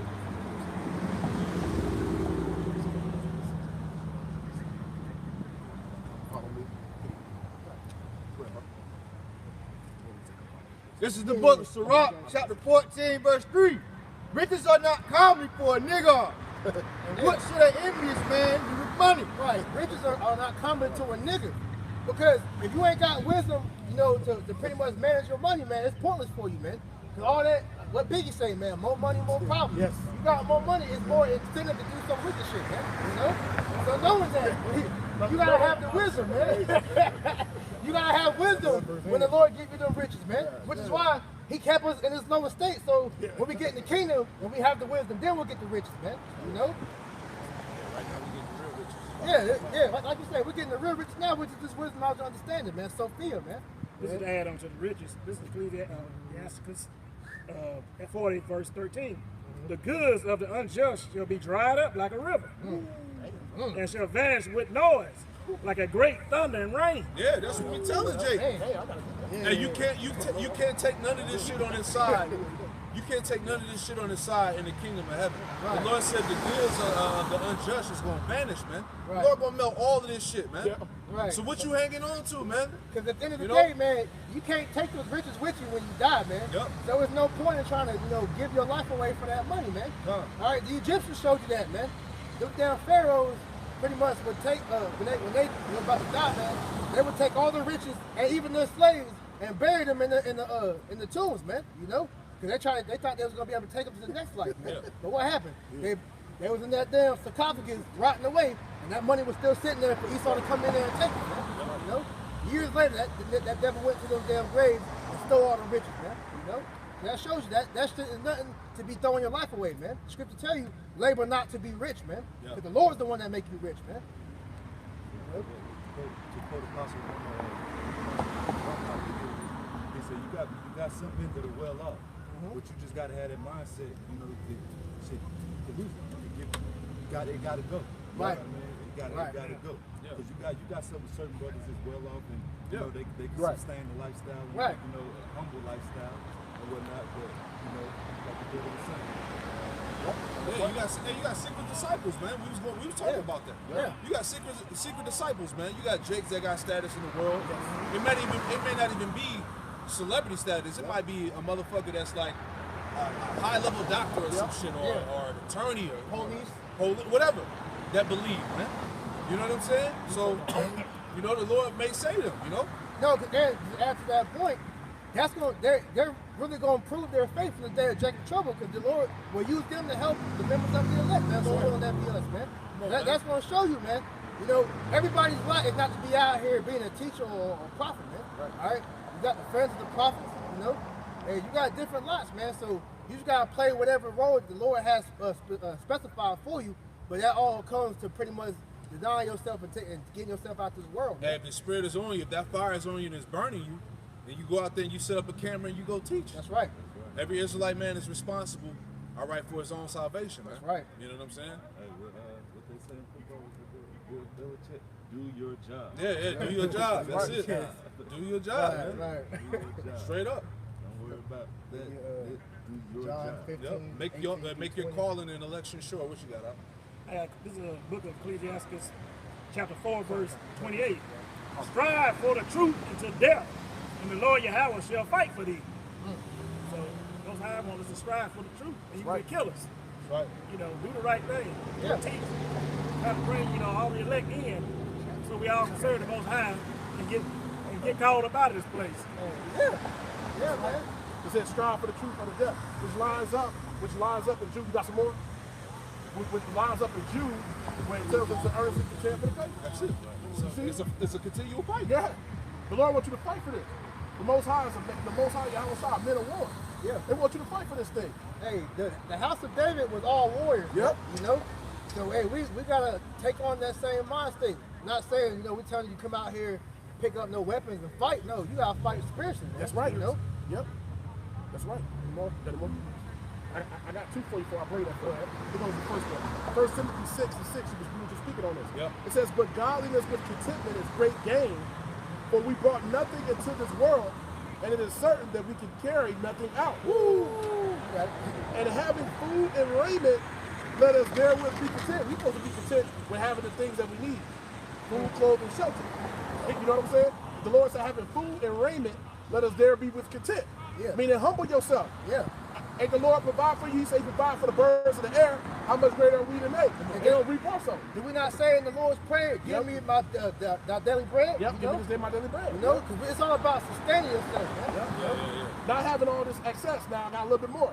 It says, but they that will be rich fall into temptation and a snare, because you got some of our people who might not be literally filthy rich, having, you know, billions of dollars, but they rich with the ways of the world. Meaning a lot of them feel comfortable because they got some of the comfort creature items, and some of them feel like they're comfortable. They're rich with the ways of the world. Now you got those that are literally rich, and then you got some of our people who really are poor, but they feel like they're rich because they're in the ways of the world. Right. It says, but they that will be rich fall into a temptation and a snare, and into many foolish and hurtful lusts, which drown men in destruction and perdition. For the love of money is the root of all evil. Right. And money itself is not wicked, man. It's actually it's a defense, man. But it says the love of money, because the love of money is what makes our people do wickedness, man. It makes them sell out. It makes them, you know, do shit such as, you know, rob and steal and kill niggas, man. You know? Because they lust to be rich, man. That's why I said earlier, the scripture tell you, labor not to be rich, man. You know? Yet, which while some men come after, they have erred from the faith and pierced themselves through with many sorrows. So they erred from the faith and pierced themselves with many sorrows because they sold out.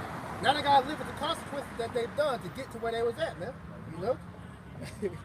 I got one real quick. This is Proverbs 30:8. It says, remove far from me vanity and lies. Give me neither poverty nor riches. Yep. Feed me with food convenient for me. This is really the prayer of a righteous person. That's right. Don't give me poverty, Lord, nor riches, because you don't want to be in dire poverty and be tempted to have to, you know, take matters in your own hand. It said, give me neither poverty nor riches. Yeah. Don't give me too much, but don't give me too little.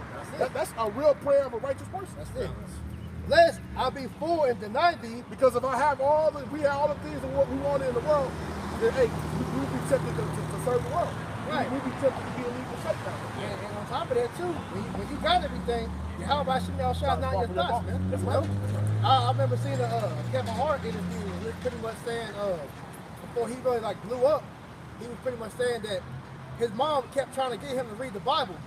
And so he was like, you know, I'll get to it when I want or whatever. You know, he kept pushing off. And then he got down to pretty much where he was at a low point. And his mom was like, did you read your Bible that I gave you? And he finally was like, I'm going to go read it. So he opened it up, and she had put some money in his Bible for him, man. That'll show you that's the most side trying to let him know, man. But, you know, the nigga sold out, man, you know. That's going to show you, man. Hey, you can't let money be your MO, man. You got scripture tell you, man, you know, pretty much going to paraphrase it, focus in the kingdom of heaven, and everything else will be added unto you, man. That's right. You know? So the Lord is your main purpose. He's the one that directs everything, man. You know? Right. Yeah, hold on, I got something real quick. I think we brought it out, but this is verse 5. Proverbs 20. Because this is what we telling you is getting ready to happen to this dollar bill. All right. This is Proverbs 23:5. Wilt thou set thy eyes upon that which is not? For riches certainly make themselves wings. They fly away as an eagle toward heaven. And that's the point, because why would you labor for funny money, man? Because the only reason this dollar even has power is because you believe it has power. Really, all it is a debt note, man. You know, monopoly money. Yeah. So when all hell breaks loose and Esau crashes the dollar, all that wad of cash you got, all those big stacks you got playing with, making the money phone with, all that shit's gonna be nothing but toilet paper in that thing, man. Yeah. So the real riches you should be laboring for is this word, man. You know, because once Esau crashes this shit, money, it's gonna be digital currency, man. And the only way you're gonna be able to get that digital currency if you put that MOTB inside you, man. You gotta sell out. You gotta sell You out. gotta sell out to the beast. I can tell you in was it Revelation 13:8, man. Yep. You know that it says that many. Matter of fact, somebody get it real quick. You know, because these scriptures keep coming out because it's the time we in, man. Revelations 13:8. And all that dwell upon the earth shall worship him. All that dwell upon the earth shall worship him. They're gonna worship the image of the beast. They're gonna be a part of his system. Whose names are not written in the book of life. That's right. Of the Lamb slain from the foundation of the world. All right. So these ones that worship the image of the beast, it says they weren't found in they weren't written in the book of life. So that's dealing with 2/3 of these heathen, man. They're gonna gladly be a part of the system, you know, because they don't know the Lord. Just like as we were just going into in this brief stint, These niggas that have this money, that trust in their money, and they can't go without it, man. Right. They're gonna be the main ones that's gonna go. They're gonna sell out and they're gonna take that damn MOTB, man. Right. Right. You know. And that's why you're gonna be loved ultimately in this world, because you didn't pretty much bow to me, man. You know. For all those that don't want to pretty much bow to you, man, that refuse to worship the image of the beast, all right, you're gonna be hated, because we're doing this for a righteous cause, man. All right. We know that Esau was the devil and he's trying to destroy us, man. So with that being known, we're gonna be hated for that point, because we don't want to be joined with the system, man. You know. Get that Matthew. All right. Matthew, John 15 and 18. And at the end of the day, man, if you're not gonna listen to Esau, you're gonna be pretty much vilified, man. All right, we're gonna get an account of that too in a second. Yep. This is, you got it. This is the book of John, chapter 15, verse 18. Account, If the world hate you, you know that it hated me. If the world hated you, you know that it hated me. Before it hated you. If you were of the world would love its own. right, you were of the world, and you will pretty much be accepted. But because you are not of this world, you know, because the Lord called you out of this place, all right, you are hated. And it's because the spirit that you're representing, which is Yahweh Shem Yahushua, man. Go ahead. But because you are not of this world, but I have chosen you out of the world, therefore the world hated you. Right. The world hates you because of the spirit that you're coming in, because of what you're doing. Because you don't want to, eat pork or any other abominable food. You don't want to, have no orgies. You don't want to pretty much accept the homo agenda. All right. You don't want to accept Esau's, his medical agenda. You know, the world's gonna hate you for that, because you know the truth, man. You know Yahweh Shem Yahushua is the answer to everything, and the world's gonna hate you for that shit. Hey, the Lord said they hated him first. Exactly. We are the ambassadors, the representatives of Hamashiach Yahushua. That's right. The scriptures, the holy scriptures, these words that are written are the actual embodiment of the Lord's spirit, man. Hey, we're heralds to the Lord, man. Yep. You know how you had Silver Surfer? Yep. Pretty much being the herald to Galactus. Every time you come to a planet, Silver Surfer will go and tell pretty much the world, and Galactus is on his way to pretty much eat your planet. So that's what we're doing. Yep. Let Esau know that Yahweh Shem Yahushua coming back to destroy your red ass. Yeah, like the cats on Avengers. It was the cats that came down. That was basically. The Black Order. And stuff Yeah. It's letting the world know that Thanos was coming to conquer. Yeah. So that's the same lot we're playing out now, man. And so we're hated for that aspect, because we're pretty much the spiritual party peoples of the world, man. Let everybody know, and your fun's about to stop, man. Go ahead. Remember the word that I said unto you. The servant is not greater than his Lord. Yeah, the servant ain't greater than the Lord. The Lord went through the hell. He played being hated. His own people tried to kill him. So how much more us, man? You know? We ain't nobody special that it can be excluded from that treatment. If they have persecuted me, they will also persecute you. Right. So once again, going back to that temptation, that's going to take place. Hey, you gotta be prepared for that, man. Be prepared for, it might happen. You might be sleeping in your house 4 o'clock in the morning. Niggas kick your door in, ready to haul your ass to a concentration camp, man. Things like that gotta be in your mind, man. Have pretty much witnessing your family being separated in front of you, man. Or being killed in front of you, man. The possibilities is endless, but you gotta understand at the end of the day that Yahweh Shem Yahushua is gonna take care of you, and nothing that's gonna happen to you it wasn't ordained but by him, man. If they have kept my saying, they will keep yours also. Right. So that's why I'm going back to what I said earlier, man. We're not trying to, force you niggas to get it. If you don't want to get it, then that's gonna be upon your own detriment. But for those that are willing to hear it, they listen to Yahushua in the ancient world, they're gonna listen to him now through the men, man. And who you see out here, doing the work, man.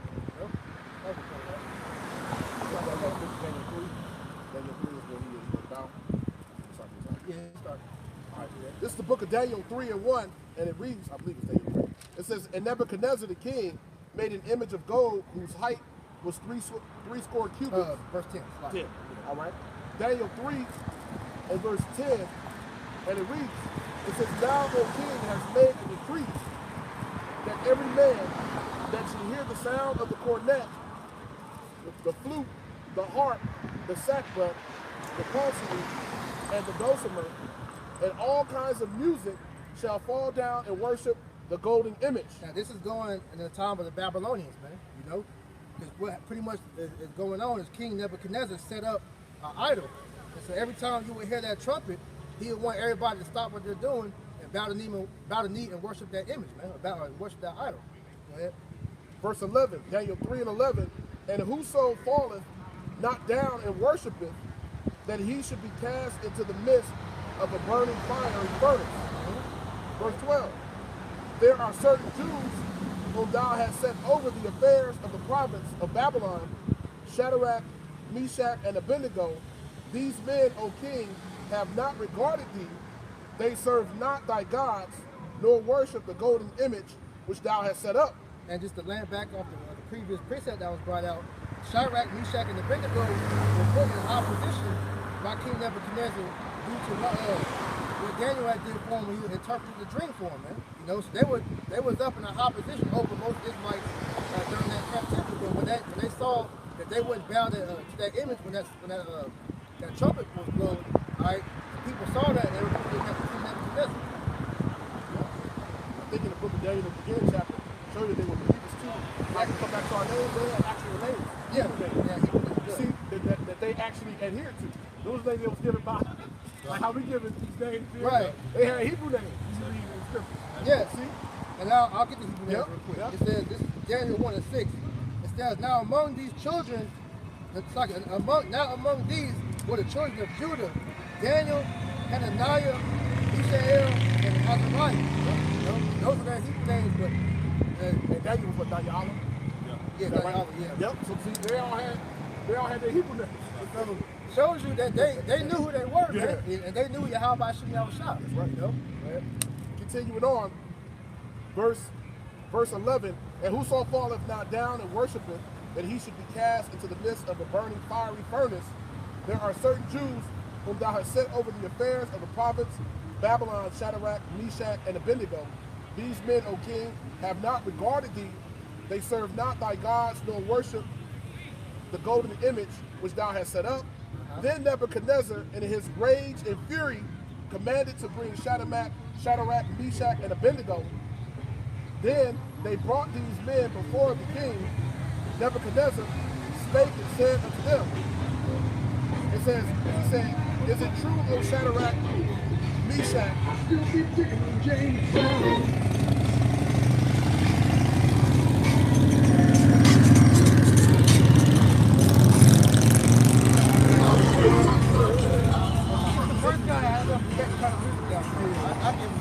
Daniel 3 and 14, Nebuchadnezzar spake and said unto them, is it true, O Shadrach, Meshach, and Abednego? It says, do not ye serve my gods, nor worship the golden image which I have set up? Now if ye be ready, that at what time ye hear the sound of the cornet, the flute, the harp, the sackbut, the psaltery, and the dulcimer, and all kinds of music, ye fall down and worship the image which I have made. It says, well, but if ye worship not, ye shall be cast into the hour, or cast into the same hour, into the midst of a burning fiery furnace. And who is that God that shall deliver you out of my hand? It's the same stand that we're coming in now, man. Just how Shadrach, Meshach, and Abednego didn't bow the knee to that image. All right, we're doing that now. We're not taking your juice, man. We're not going to take your chip, man. We're not going to worship the image of the beast, man. You know, fuck America. Because at the end of the day, we know that this place is on its way out. The Lord's coming to destroy America and you damn devils, man. That's right. You know. That's right. Romans 11 verse 4. But what saith the answer of the Most High to him? I have reserved to myself 7,000 men who have not bowed the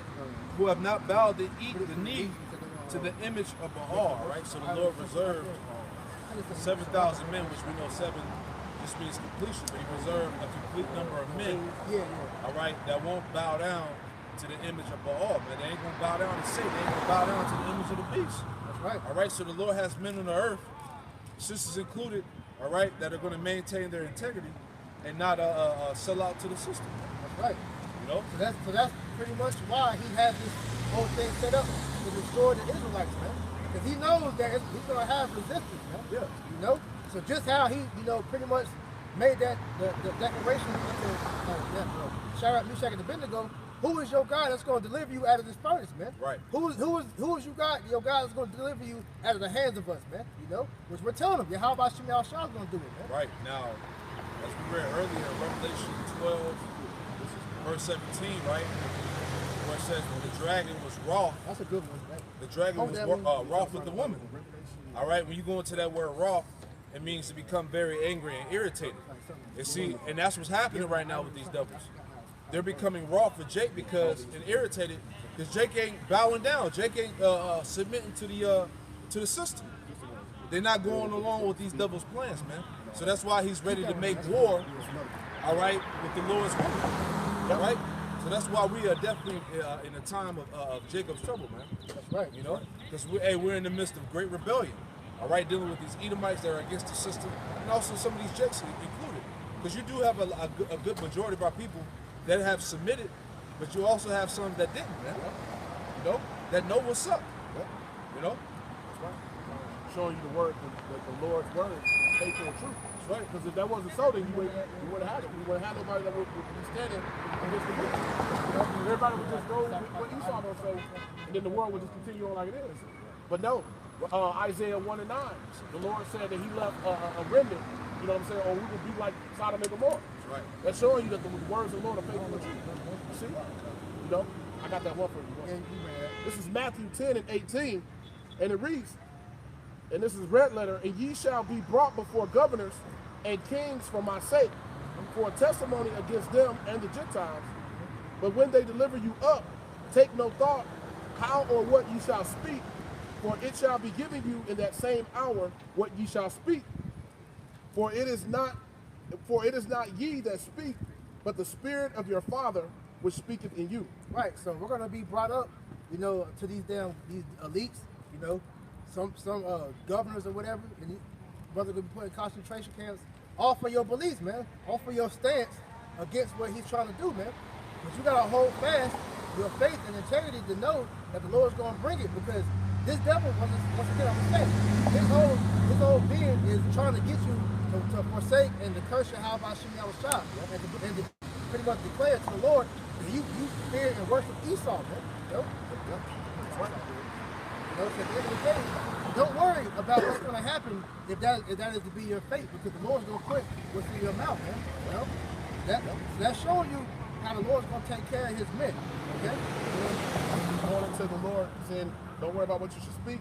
That shows you that the Holy Spirit is what's going to be speaking in the believers in that day. That's the Holy Spirit that's going to be in the believers. We're willing to be all of that number. That's right. That's going to speak for us, no matter what our lot is. Whether you're a pilgrim on the earth or whatever the case may be. Whatever lot the Most High have us in, the Spirit's going to be what's going to be dwelling with the believers. You see? Because Yahweh said he's going to leave the Spirit, with us, that's going to be our comforter until the end of the world. So the Spirit is going to be with us, the Holy Spirit, which we possess now. You see? We ain't going to be waiting to get it. We got it now. And that gives us the full faith in Yahweh. That's right. Because like I said, man, he gonna push you to your breaking point. But at the end of the day, you gotta hold fast, man, because you can't allow nothing. The scripture tell you, let no man take your crown. You can't allow nothing to deter you from making it, Lord, whether you be of the elect, man. Because fear is one of the main tactics that Esau uses to sway people to do something, man. But if you got fear in the Lord, you understand all things go through the Lord. He's the one that created this. So whatever happens to you, the Lord wanted to happen. If you're going through it, he said what? He's not going to put something above on you that you can't bear, man. He's always going to provide a way for you to escape, man. And the Lord, and it's a beautiful point you made, because this is the essence of the belief in the scriptures. Yep. You read Romans 9th chapter, the Lord said no one who has resisted his will. Meaning, who can offset what the Lord has done anyway? Right. Who can actually try to outdo the Most High, or say, nah, that ain't what the Lord wants, I'm going to do it my way. Right. Who can really do that? And that's why you gotta have to understand it. And then have the faith to say, this is what the Lord's will is. That's right. This is the book of Sirach, chapter 2, verse 10. Look at the generations of old and see. Did ever any trust in the Lord was confounded? Yep. Or did any abide in his spirit and was forsaken? God, did anybody that ever put their trust in Yahweh Shem Yahushua, did he ever leave him out to dry, man? And we just gave the example with if you finish reading that Daniels, which you can read on your own. Yep. Hey, when he threw Shadrach and Meshach and Abednego in the furnace, man, what happened? He saw that there was an angel in there, which was Yahushua protecting them, man. You know, he did the same thing with Daniel and the lions did. He even had Hosea bringing them food, bringing them food. You know, and different examples, man. You know, Elijah was fed by a raven, and on down the line, man. These type of things you got to remember in your spirit, to where that fear is not gonna overtake you and do something stupid. Yeah, man. Peter was locked up and freed out of prison. By an angel, man. You know? Go ahead. Or whom did he ever despise that called upon him? And the answer is nobody. Because the Lord is faithful to his believers, man. You know? He's always gonna come through. If you're fighting for the Lord, he's gonna fight for you, man. That's right. He doesn't ask for much, man, just to believe and worship him, man. You know? Our people trying to make, serving the Lord all complicated. And the Lord, all he asks for is obedience, man. Fear and obedience. That's two things, man. You do that shit to Esau, all right? You niggas fear your manager, shit. You do something wrong, you scared you're getting fired, man. You scared you didn't get that check. How much more y'all about shit down the shop, man? For the Lord is full of compassion and mercy, long suffering and very pitiful, and forgiveth sins, and saveth in the time of affliction. And he's very long suffering, man. I mean, there's nothing that you pretty much can say the Lord's not gonna forgive you for unless you blaspheme his name, man. You know? So you gotta get out that mentality of, trying to say that you defeated because you're a sinner. We're all sinners, man. The Lord ain't hearing my prayers. I'm not a man of the Lord. Look, if he gave you his name, if he has you out here doing the work, if you in the spirit, you good, man. Keep doing what you're doing, man. That's the Lord showing you he's dwelling with you, man. You know, but don't them demons on you, pretty much trying to get you to fall out the faith, man. Because Satan's always working, man.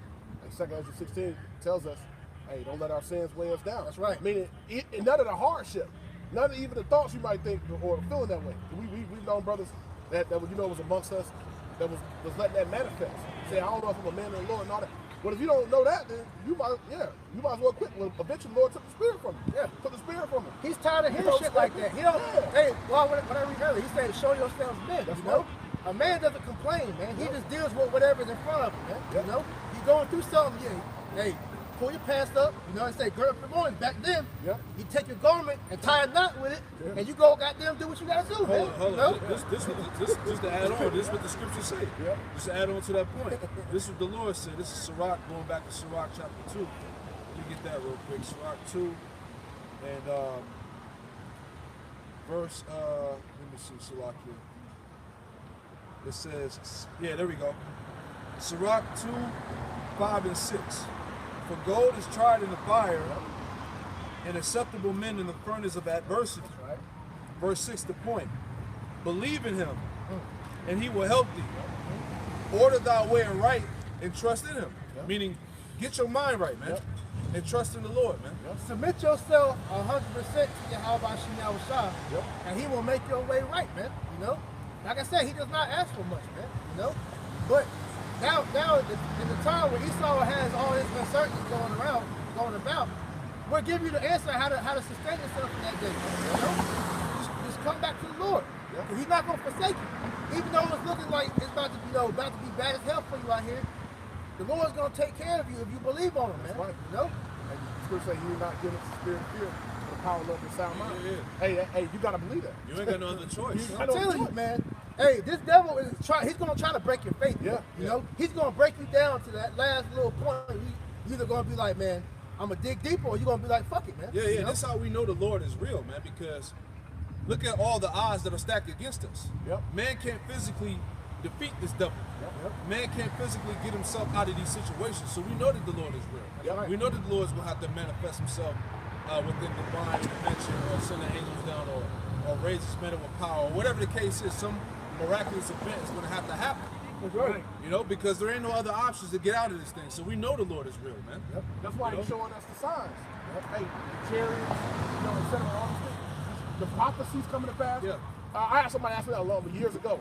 Well, how do you know that what you believe is true and maybe believe is wrong? And I said, to be honest, prophecy. There's many reasons, but you can't fight. You can't dispute prophecy. how could this be known? Yep. The way that it's been known, how could it be prophesied that all these things are going to happen and they happen? Yeah. Prophecy, you can't beat prophecy. What other Prophecy explanation? is undefeated.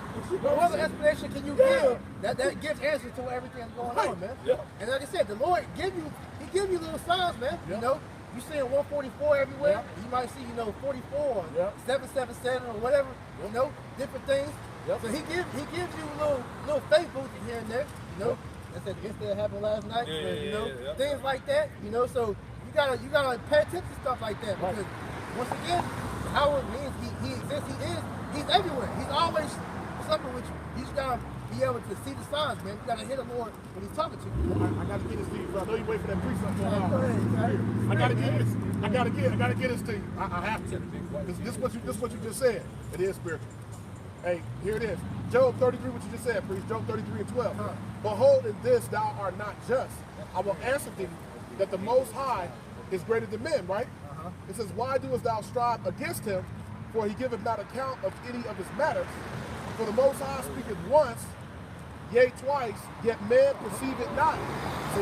So it said the Most High speak once, yet twice, yet man perceive it not. Because man, a natural man is not going to speak. You only can perceive it when you say these signs you see, 144, so on and so forth. Hey, all these signs is the Lord cueing you through the angel of the spirit. He's speaking to you. It said, but man perceive it not.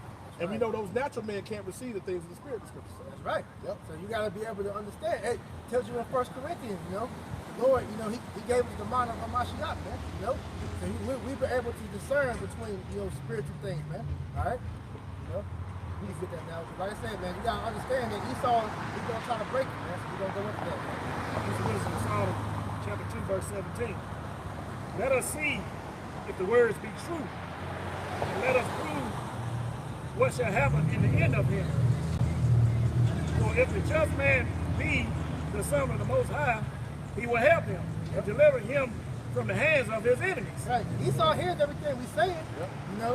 I was declaring that how much I'm going to take care of us. He sat back like, all right, I hear what you're saying, so I'm going to prove it. We're going to see if everything you're saying be true, man. Let us examine him with despitefulness and torture, that we may know his meekness and prove his patience. Right. He gonna put you to the test, man. And you got all these different medieval torture devices that he pretty much bringing back out, man. You got the guillotine, the pretty much the face of death in front of you. The threat of whether it be the death of your family or the separation of your family, the pretty much losing the ability to pretty much provide for your family. All these different possibilities that he's gonna use to pretty much try to break your spirit, man. Okay? Let us condemn him with a shameful death. Right, because you're gonna be talking. You really about to jeopardize your family's estate just because you don't want to bow down to what he's trying to do, man. You're gonna be vilified by people around you, maybe your family or whoever, man. Or in the eyes of the media, man. Go ahead. For by his own saying, he shall be respected. Such things did imagine and were deceived. Their own wickedness has blinded them. Right, because they're gonna do all that shit pretty much in vain, because all you're gonna do is validate our faith even more. Because the scripture said we're gonna go through it. So when we're going through it, we're gonna remember, hey, the Lord told us this is gonna happen. So we gotta endure it. Patiently wait, because at some point, the Lord's gonna give me an exit out of this, man. Whether he actually have an angel intervene, or he gives you spiritual power, have a brother spiritual power come, or even if he does have you die from that. Because you gotta remember also, man, death is the escape as well, man. And it's not going to be a shameful death, because it says what? That the death it's in Psalms, it's like the glory is like the Lord's life from death and saints. You remember what that said? Because that's actually a good thing, but you got to understand, though, that's not a bad way to go out if that is your life. They tell you Wisdom of Solomon, the 3rd chapter, that their end is full of immortality. Yeah. Though they be punished in the sight of men, their end is full of immortality. So at the end of the day, you don't lose. You're going to be raised up with Yahweh Shah, man. You're going to be on them chariots first, with them new bodies ready to come back and take the world.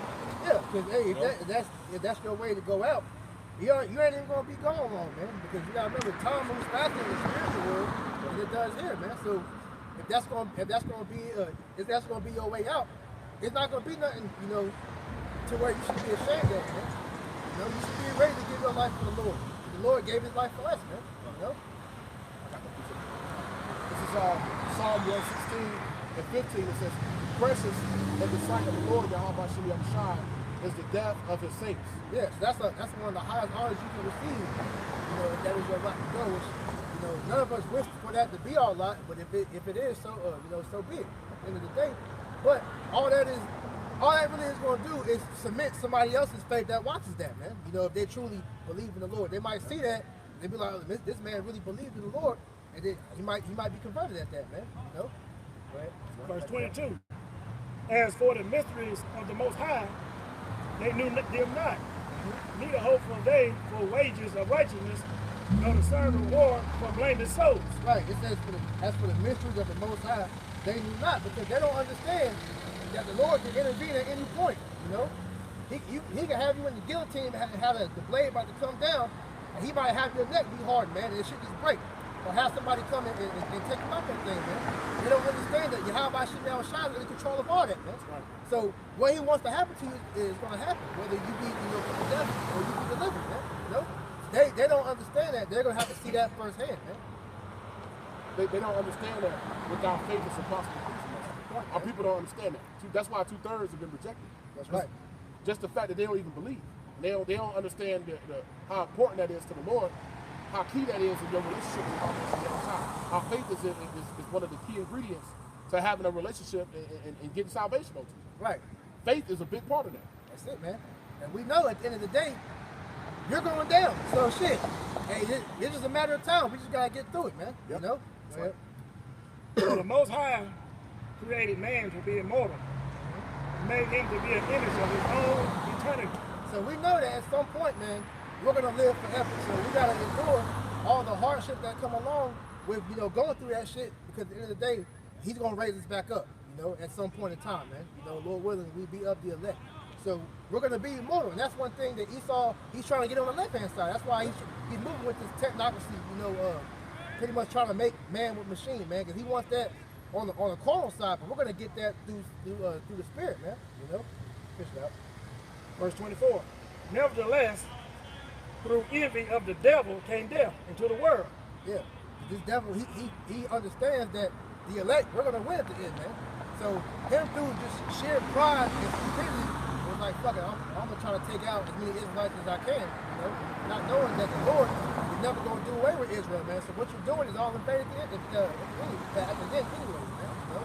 So hey, all we saying to you is do your part. We're gonna do our part, man. You know, we're gonna stay faithful.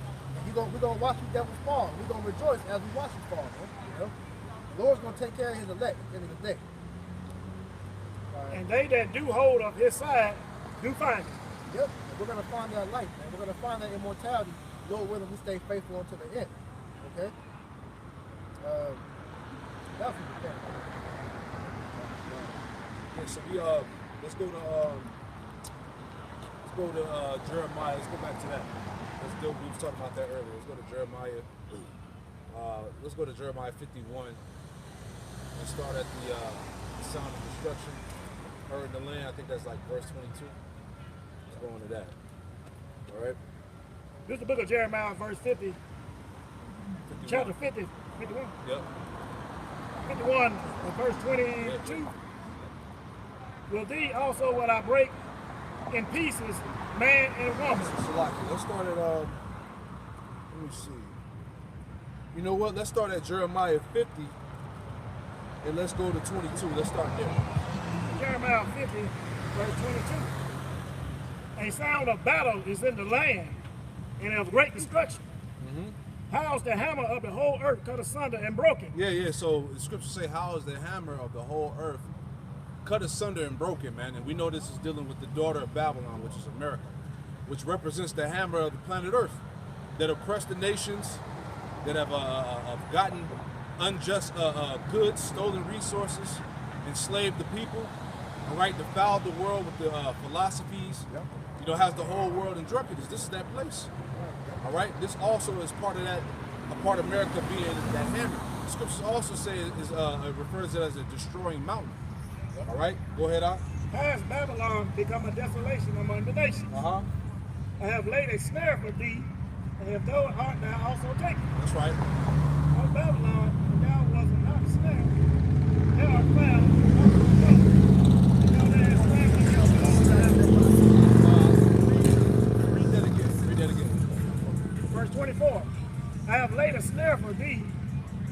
And thou art also taken on Babylon, and thou waste not aware. Right, and part of the snare is what? The missiles, all right? The nations aligning themselves to destroy this place, all right? That's all part of that snare that's been set up. Go ahead.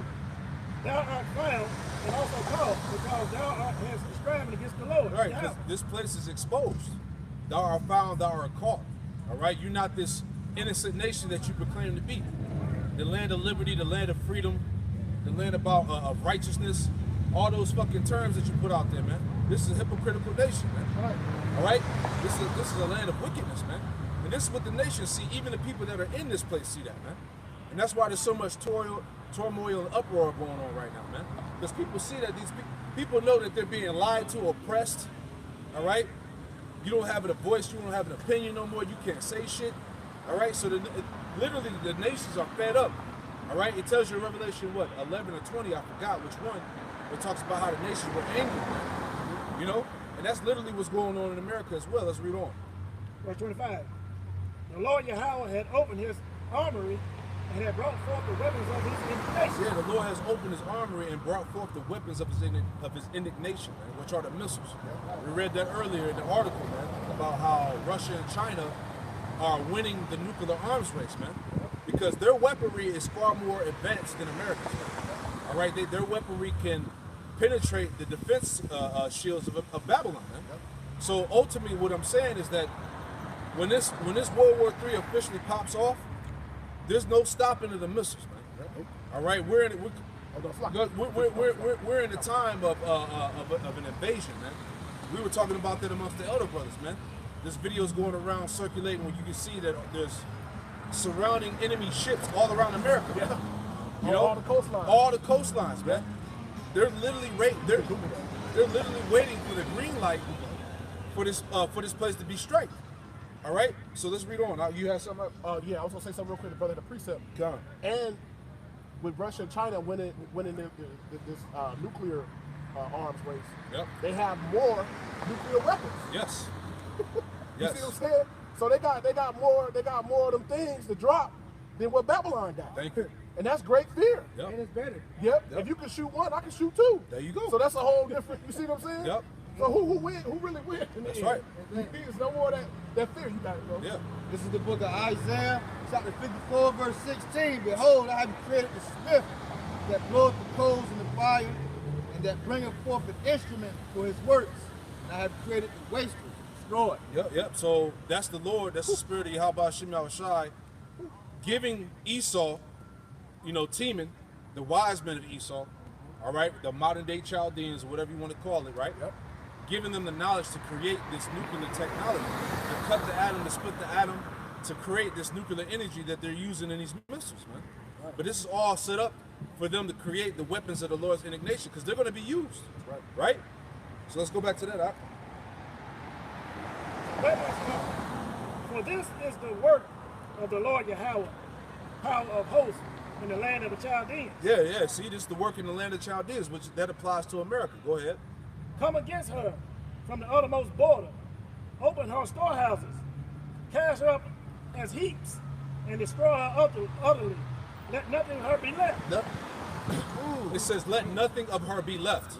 All right? There's not going to be any memorials. This is where the Statue of Liberty was at. This is where Washington, D.C. was. Yeah, this is the Empire State Building was here. It ain't going to be none of that, man. He said, let nothing be left. All right? As you read Isaiah 13 and other scriptures dealing with the post-destruction of Babylon, this place is going to be a desert. Yep. All right? Isaiah 24 said this land's gonna be empty. Well, it says that throughout all the scriptures. Yes. It's gonna be desolate. The land gonna be empty. God. The brother reading about how the wasters are gonna come. It's gonna be completely destroyed. That's right. You see?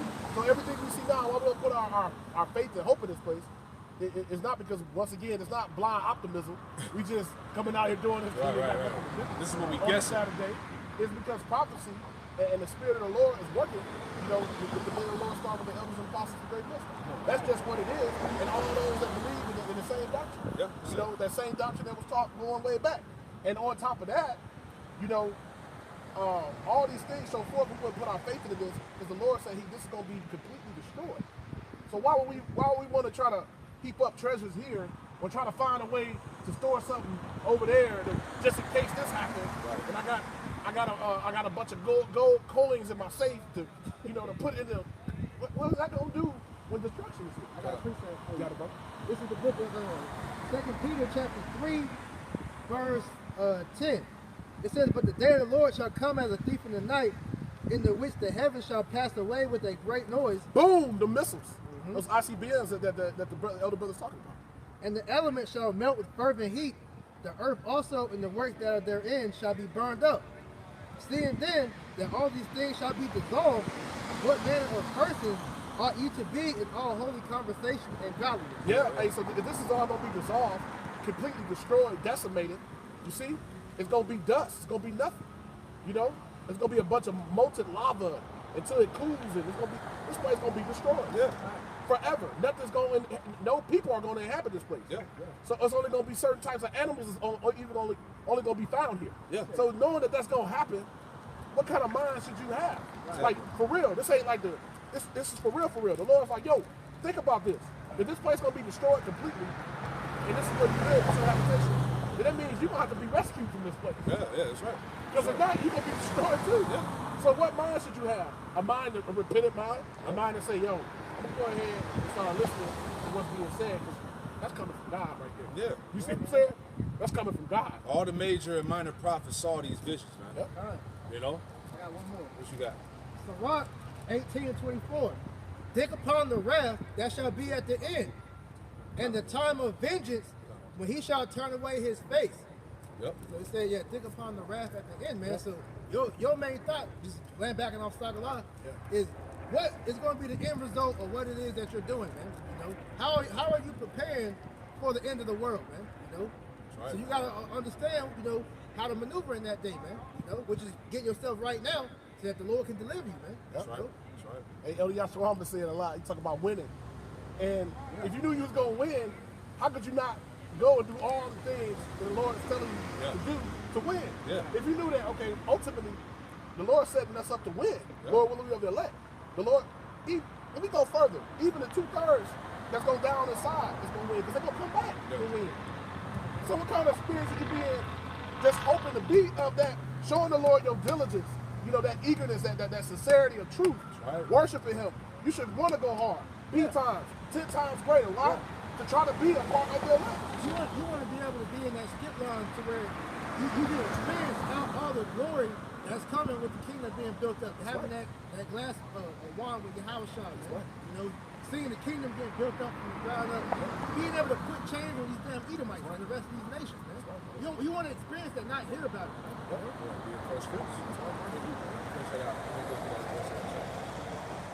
Verse 27. "Slay all her bullocks.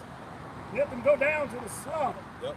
Woe to them, for that day is come, the time of their visitation." Yeah, this is the time. This is the time, man. All right? That might be a lesson. The time is now, man. Go ahead. "The voice of them that flee and escape out of the land of Babylon, to declare in Zion the vengeance of the Lord Yahweh our power, the vengeance of His temple. Read that one more time, all right? The voice of them that flee and escape out of the land of Babylon, to declare in Zion the vengeance of the Lord Yahweh our power, the vengeance of His temple." Right, and this is what the prophets are declaring to the people, man. All right, that this is the vengeance, this destruction that the Lord is going to bring. This is the vengeance of the Lord's people, man. The Lord is going to avenge the Israelites, man. All right, dealing with the elect. All right, this is why we're seeing all hell break loose across the planet. The ultimate hell is going to be the destruction of Babylon, man. All right, keep reading up. Verse 29. "Call together the archers against Babylon, and ye that bend the bow, camp against it round about." Camp against it round about, as we were just talking about. You got literal enemy ships surrounding America, man. And they said on some of those, what do you call those things? They got the boxes on the cargo, but what's the name of those boxes that's on? Containers, the freights and all of that. It's a name for them, right? Yeah, the red boxes or whatever. But there was a video that came out that China has developed some shit where they got like missile rocket launchers that look like them things. And it's not a coincidence that they're all surrounded around Babylon, just chilling in the middle of the ocean. All right? So those, going back to what we just read, those are those archers that got the missiles on them. You know, go ahead. Let none therefore escape. Recompense her accordingly to her works, accordingly to all that she have done, do unto her. For she have been proud against the Lord Yahweh, against the Holy One of Israel. Right, so it says she had been proud, talking about America, Babylon. This place has been most proud against Yahweh Shem Yahushua, and that's why the Lord has pretty much through the Spirit of the Lord, he has this place surrounded, man. Which the people have no idea of this, man. Yeah. That's why when the Lord said, when the scripture said that the day of the Lord shall come as a thief in the night, it's going to come just like that. Because people have no idea that all it's going to take is a push of a button. All it's going to take is one rocket to get launched, or whatever the case is. That's all. Yeah, once you see that one, everybody else will start pushing. Come on, man. You see that all the time in these different movies and shows, man. They need one, man. It's a term in the world called going for broke. When that first one goes, it's going to be like, fuck it. Yeah. I got to shoot my shit too. Yeah. Or I'm going to get destroyed. Because everybody is allied with somebody. Yeah. So if they hit that, if they hit your, when this country get hit, then that country going to say, I got to defend them because they defend, it's over. Right. Another country, Fine. I got a quick precept. Yep. I got one for you. Revelation 18:6. I start at 5. Matter of fact, I start at 4. Oh, you got that? Revelation 18:4. And I heard another voice from heaven saying, "Come out of her, my people." This actually the elect that are going to hear the voice of Yahweh Shem Yahushua. All right, it says, "Come out of her, my people, that you may be not partakers of her sins," because the elect are going to get beamed up out of here, man. That's how they're going to be. That's how they're going to escape Babylon, right? By the chariots. Come out of her, my people, that you be not partakers of her sins, and that you receive not of her plagues. Verse 5, for her sins have reached unto heaven, and Yahweh Shem Yahushua have remembered her iniquities, man. All right? Verse 6, my point. Reward her even as she rewarded you, and double unto her double according to her works, in the cup which she hath filled to her double. So the Lord said, reward unto Babylon unto her double, man. So this place is going to receive double recompense, man. Really, that's overkill, man. All right, when the Lord is going to literally evaporate this damn land, man. That's right. You know, what you had out? Got something for you. Isaiah 47, I'm going to down a little bit. Stop there. Isaiah 47 and 9, it says, but these two things shall come to thee in a moment, Yep. in one day. In one day, man. That's all it's going to take. 1 day, 1 hour. Go ahead. The loss of children and widowhood. They shall come upon thee in their perfection for the multitude of thy sorcery. Man, see, hey, this destruction that the Lord going to bring, it's going to be a perfect destruction.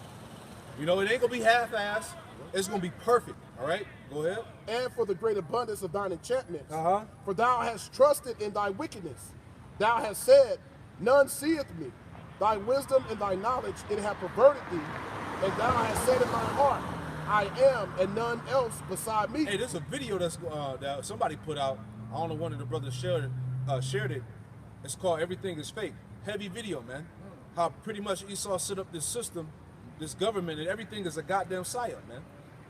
Everything is set up by Esau, man, and it's ran by the upper echelon of the governments, man, to control the minds of the people.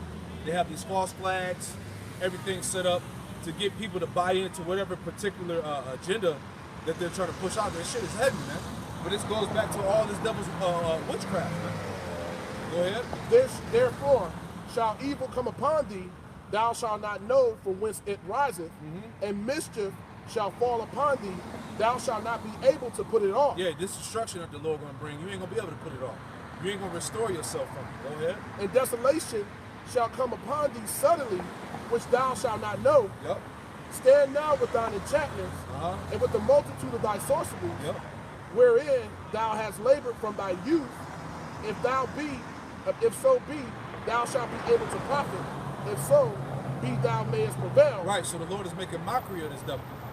The Lord is basically saying, take your sorcery, your multitudes of witchcraft, and see if that's going to save you from this ass whoop I'm about to bring on you. All right, because we're in the midst of all this nonsense now. Dealing with the Crown 99 bullshit. All right, him setting up his medical science as God, the new idol. You know, trying to make everybody bow down to this image of the beast. So that we're in the multitude and we're in the midst of all of that sorcery and witchcraft right now, man. And he's playing on the minds of many of the people, you know? It's the book of Isaiah, chapter 66, verse 15. For behold, the Lord will come in with fire, and with his chariots like a whirlwind, to render his anger with fury, and his rebuke with flames of fire. Go ahead. For by fire and by his sword will the Lord plead with all flesh. That's right. And the slain of the Lord shall be many. Right. That's why these devils are scared, man, because they know the power of the angels. They got video of the chariots doing damage on the earth. You know? They just probably haven't declassified it, but they see this shit, man. No, it's actually a video. I don't know if you posted. It was like a chariot shot like a laser beam or something to a volcano and made it erupt. And they blew up some land. I don't know where it was at, but this video is what you just said though. Yeah. You gotta look for it. So they know that the angels, in due time, they know that the angels that are riding in these chariots are going to bring destruction, man. You know? Go ahead, I'll go back to where you was at. Where you was at? It was actually a video of an angel chariot shooting the missile at the sky, man. I think that's the one I saw. Yeah. I think you posted that before. I think I Yep, saw that one. yep. I saw that one. What you call? What's the word? Basically it took down the warhead from the sky. Yeah. You It was know? either Iran or somebody was shooting one. I can't remember Yep. which country it was. Yep. Isaiah 47 and verse 13. It says, "Thou art weary in the multitude of thy counsels. Yep. Let now the astrologers and the stargazers and the monthly prognosticators stand up and save thee from these things that shall come upon Yeah, thee." go. You know, your witchcraft, your witches and warlocks, your sorcerers. They're not gonna save you. They're not gonna have an answer for you, man. Because really, we're in a time where this devil's sorcery and witchcraft is wearing off. That's why people are beginning to see that this man is the damn devil, man. That's why nobody believes him. That's why he's just ready to roll with the program, because he's like, yo, this is it. They found out. Yep. You know? Yep. Go ahead. The Wisdom of Solomon talks about what you were speaking about, which is it says the witching of naughtiness. Yeah. See that spell is that spell to war off. Yeah. That's literally was a spell in the spirit that's been put on all the people. Yeah. Big part of that spell The bell was- being lifted. Yeah, a big part of that spell was the lies that he was Yeah. spreading throughout the earth, man. Now that everybody's waking up to the truth, that witchcraft is starting to wear off, man. God. Yep. Verse 14, got two more verses for this one. "Behold, they shall be as stubble, the fire shall burn them, they shall not deliver themselves from the power of the flame. Nope. There shall not be a coal to warm at, nor fire to sit before it. Thus," verse 15, "thus shall they be unto thee, with whom thou hast labored, even thy merchants from thy youth. They shall wander every one to his quarter. None shall save thee." Yeah. There's no saving. There's no saving this place. There's no saving these devils. And they know that this is the end. That's why all the rich billionaire trillionaires, they fled to New Zealand. How you say it? New Zealand. New Zealand. All right, and other parts of remote areas on the planet Earth that ain't gonna get touched. You know. And you can Google it too. Speaking of New Zealand, they now there's a boom in New Zealand for land being bought and bunkers being put in those lands. Exactly. So they trying to go to New Zealand and buy bunkers. I saw a video of it not too long ago, like 2 months ago. Yep. So that shows you that they're like, well, I know America gonna be destroyed, Yep. but let me go somewhere else where I can survive. They got it all mapped out. They got it all mapped out because the elites are going to be the first fruits of slavery. That's right. They're actually going to survive the destruction and be put in chains. That's right. As the scriptures tell you in Psalms. Yeah, they got the map. They got the map. They do. They do. Yep. Yep. Verse 30. "Therefore shall a young man fall in the streets, and all men of war shall be cut off in that day, said the Lord Jehovah." All the men of war should be cut off in that day, man. They're going to be cut off by that great slaughter. Like it tells you Isaiah 34, that basically the bodies shall melt. Matter of fact, let me get that real quick. Isaiah 34. Somebody get that for me. Isaiah 34 and verse. I think it's like verse 5. Let me see. Isaiah 34 and verse 2 and 3. Isaiah 34 and 2. "For the indignation of the Lord is upon all nations, Yep. and his fury upon all their armies." All these world militaries are about to be destroyed in World War III. Go ahead. It says, "And all that is therein, the world, and all," it's like verse 2, So indignation of the Lord is upon all nations, and his fury upon all his armies. He hath utterly destroyed them. He hath delivered them to the slaughter. He have delivered them to the slaughter. Keep going. Their slain also shall be cast out, and the stink shall come out of their carcasses, and the mountains shall be melted with their blood. And the mountains shall be melted with their blood, man. It said the stink shall come out of the carcasses. So it's going to be a high level body count, man. The Lord said he was going to allow those bodies to be food for the beasts of the field, man. For the fowls of heaven. Showing you how great of a slaughter this is going to be, man.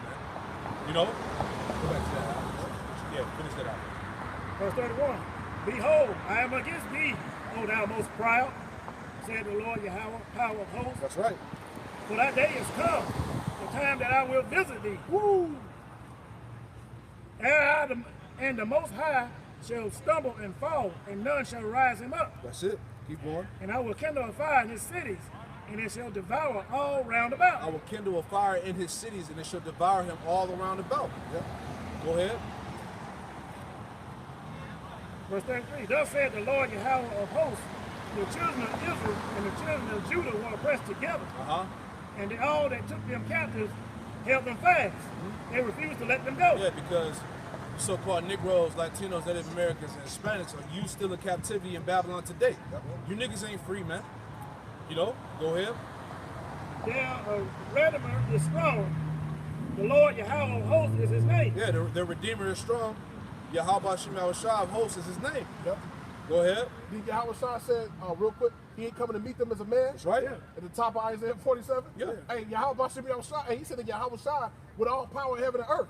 He coming strong. He waxing strong with the angels of heaven. Yeah. You see what I'm saying? It's going to take it's going to take an angelic deliverance to get up out of here. Yeah, man. that's right. Yep. Yep. He shall thoroughly plead their cause, and that he may give rest to the land and disquiet the inhabitants of Babylon. Yeah, like I was saying, this deliverance is going to be supernatural, man. Yep. You know, it's going to have to take that, man. Yep. Because this man is literally dealing with the power on the left hand, man. But the right hand is going to conquer that. Go ahead. A sword is upon the Chaldeans, said the Lord Yahweh, Yep. and upon the inhabitants of Babylon, and upon her princes, and upon her wise men. And the sword is the missiles, man. All right, go ahead. A sword is upon their liars, and they that dote. A sword is upon her mighty men, and they shall be dismayed. Yep. A sword is upon their horses, and upon their chariots, and upon all the mingled people that are in the midst of her, and they shall become as women. A sword is upon her treasures, and they shall be robbed. And you know what's so heavy about that? There's a feminized, feminized spirit in the midst of America, man. That's why the men, especially the men of Judah, dealing with you Israelites, man, you know, the man is set up to be a damn sodomite, man. Yeah. Everywhere you see on the TV or just walking around, all right, these men are in a women-like state, man. That's my design. Exactly. You know? Go ahead, Al. A drought is upon her waters, and they shall be dried up. For is the land of graven images, and they are made upon their idols. Right, and a literal drought is coming, man. Famine, all right, the lack of water, all of that. Go ahead. Verse 39. Therefore the wild beasts of the deserts with the wild beasts of the islands shall dwell there, and the isles shall dwell therein, and it shall be no more inhabited forever, neither it shall be dwelt in be dwelt in from generation to generation. That's post-destruction. So after the missiles hit, and the Lord burns this place to dust, it's going to be inhabited by desert-like creatures, man. Yep. Go ahead. As the Most High overthrew Sodom and Gomorrah, and their neighboring cities thereof, Yep. said the Lord Yahweh, so shall no man abide there, neither shall any son of man dwell therein. Right, so this place is going to go out like Sodom and Gomorrah did, man. All right, fire and brimstone. So how can you say that's not the missiles, man? All right? And also when the chariots come. Go ahead. Behold, a people shall come from the north, and a great nation, and many kings shall be raised up from the coast of the earth. Right, right. And we were speaking on that earlier too. You can go to Revelation, was it 16, about how the Lord is going to raise up the kings of the east. Yep. He's going to rile up the kings of the east to go to war with the west. All right, go ahead. They shall hold the bow and the lance. They are cruel and will not show mercy. They ain't gonna show mercy. They're gonna hold that bow and the lance. They're gonna shoot them missiles. Go ahead. Their voice shall roar like the sea, and they shall ride upon horses, every one put in array, Yep. like a man to battle against thee, O daughter of Babylon. O daughter of Babylon. You can read that in Joel, the 2nd chapter. That these missiles are likened unto the Lord's army, man. They're gonna come in battle formation and hit this place, man. That nuclear technology, that missile guided technology that's on the missiles. The abominable hoe man, Globe Try International Postman, hey but Dick Dope Man, 718 202. I said small cities and states. When that nuclear guided technology that's on those missiles, that's going to allow those warheads to hit specific targets. All right, it goes into all of that in Joel, the 2nd chapter. Keep reading that. The king of Babylon had heard the report of them, and his hands waxed feeble. Yeah. Anguish took hold of him, and pains as of a woman in travail. The king of Babylon, which represents Esau, it said his hands wax feeble, meaning this man has become weak. You know, he's weak in eyes of all the other nations now, man. Like Apostle Hart said, you know, Babylon is the laughing stock of the world, the planet. All right? People see that now. Now it's time to strike. That's why you have the alignment of these nations and their ships on the coast of America. That's why you got nations like Russia and China with nuclear weapons already set up aimed at America in the islands. North Korea, you know? So they already got designated spots that they're targeted to hit, you know? Verse 44, behold, he shall come up like a lion from the swelling of Jordan, Yep. unto the habitation of the strong. Go ahead. But I will make them suddenly run away from her. And who is a chosen man that I may appoint over her? For who is like me? Or who will appoint me the time? And who is the shepherd that will stand before me? Right, right. It's the Lord that's going to make the ultimate decision, all right, when this place is wiped out. Go ahead. Therefore hear ye the counsel of the Lord Yahweh that he hath taken against Babylon and his purposes, that he hath purposed against the land of Chaldeans. Surely the least of the flock shall draw them out. And that's what's happening. Because we know that Babylon is synonymous with Esau, Edom, in Mount Seir, Assyria. All right? Esau is linked with all of that right now in this particular point in prophecy right now, man. But it said, read that again one more time. Surely the least of the flock shall draw them out. Surely the least of the flock shall draw them out, because America is allies with Israel, man. Yep. Israel is that least of the flock, man, the Amalekites, man. And what has happened? They're going to draw America into World War III. Because what's the main initiative with the prime minister over there in Israel? That they want to stop Iran from creating nuclear weapons. Yep. But see, Iran is allies with Russia. Yep. So when you get in the affairs of Iran, that's going to cause Russia to come into play. Because Iran supplies a lot of that uranium. Thank you. So you think that Russia gonna allow any other nation to stop them from getting more and more of the nuclear missiles? Exactly. You know what I'm saying? And they know what time it is. Putin them ready to set it off. They ready. It's the angels that's holding them back. Thank you. They ready to push the button on this. That's why I said the least of the flock shall draw them out. So America is going to draw, Israel is going to draw America into World War III, which we're in the midst of it now. Going on with that Syria like 2 years ago with those false flag, how they said they was over there gassing the people. Yeah. And they was pretty much itching like, look, America, you step over here and put your nose in our business. Russia said they're gonna come over there and pretty much start nuclear war. Yeah, that's it. Surely the least of the flock shall draw them out. Yep. Surely he shall make their habitation desolate with them. Yeah, because also Israel is going to get destroyed too. Remember, the Lord has to cleanse that land too, because you had you still got heathen over there. It talks about that in Luke, the 21st chapter, that until the times of the Gentiles be fulfilled, going back to the fact until the Lord removes them heathen out of the land of Israel. So that place is going to get cleansed up too. Go ahead. Verse 1 to 6. At the noise of the taking of Babylon, the earth is moved. At the noise at the taking of Babylon, the earth is moved. Go ahead.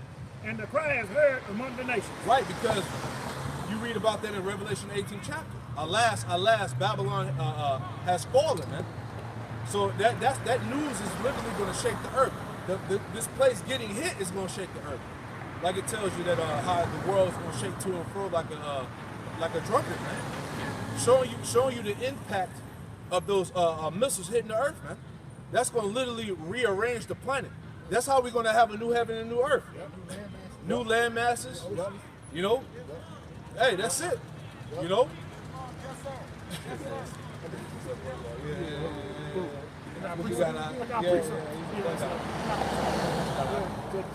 Second Ezra 16 and 13. It says, "For strong is his right hand that bendeth the bow. That's right. His arrows that he shooteth are sharp, and they shall not miss. They ain't gonna miss. When they shall begin to be shot into the ends of the world." Yeah, the missile's gonna go from one end of the earth to the other. All right? Quickly, too. Go ahead. "Behold, the plagues are sent and shall not return again until they come upon the earth. That's right. The fire is kindled and shall not be put out until it consume the foundations of the earth. Man. Like as an arrow which is shot of a mighty archer returneth not backward, even so the plagues that shall be sent upon the earth shall not return again." Verse 17, and it reads, woe is me, who will deliver me in those days?" Yeah, that's heavy, man, because Ezra saw that, man. He saw those visions of Babylon being destroyed. And we're in the midst of those plagues right now, man. You know? Until the ultimate plague comes, which is what? The nuclear destruction. Yep. You know? So there's many woes, as the scriptures tell you also in that same chapter, that great sorrows are going to be on every side of the planet. You know? Hell is going on everywhere right now, man. You know? What you had, Al? Speaking of plagues, Zechariah 14 and 12. "And this shall be the plague wherein the Lord Yahweh will smite all the people that are fought against Jerusalem. Yeah, there you go. Their flesh shall consume away while they stand on their feet. That's right. And their eyes shall consume away in their holes, and their tongue shall consume away in their mouth." All right. So this is going to happen to all the nations that had a hand of bringing down Jerusalem, man. Their asses are going to get melted with that fire, man. This is the benches of the Lord's temple here, man. You know? So we in some heavy times, man. You know? And that's why, as we always going to, we're going to continue to hasten the day of our Lord and Savior, Yahweh Hashem Shah. You had any more? That's it. You got something out? Not to mention, but it's going to take 1 hour. Yeah.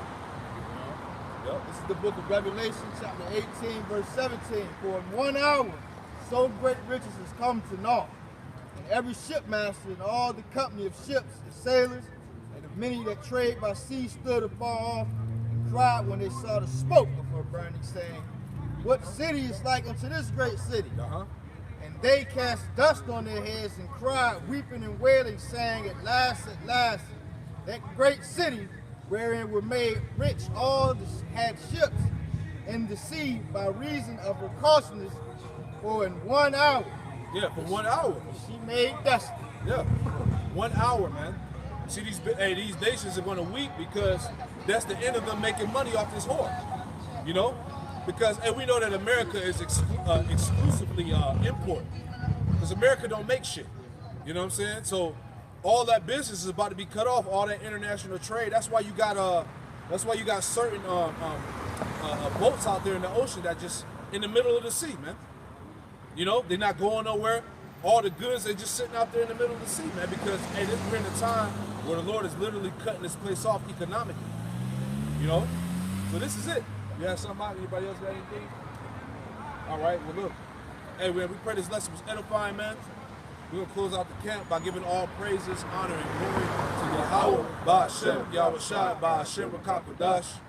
Double honors to the apostles and elders and great ones that have taught us the truth. Double salutation to all you Akim out there laboring in the house of David. Just pushing his word with all truth, righteousness, and sincerity. Shalom to you, brothers. Shalom. Shalom. Pop.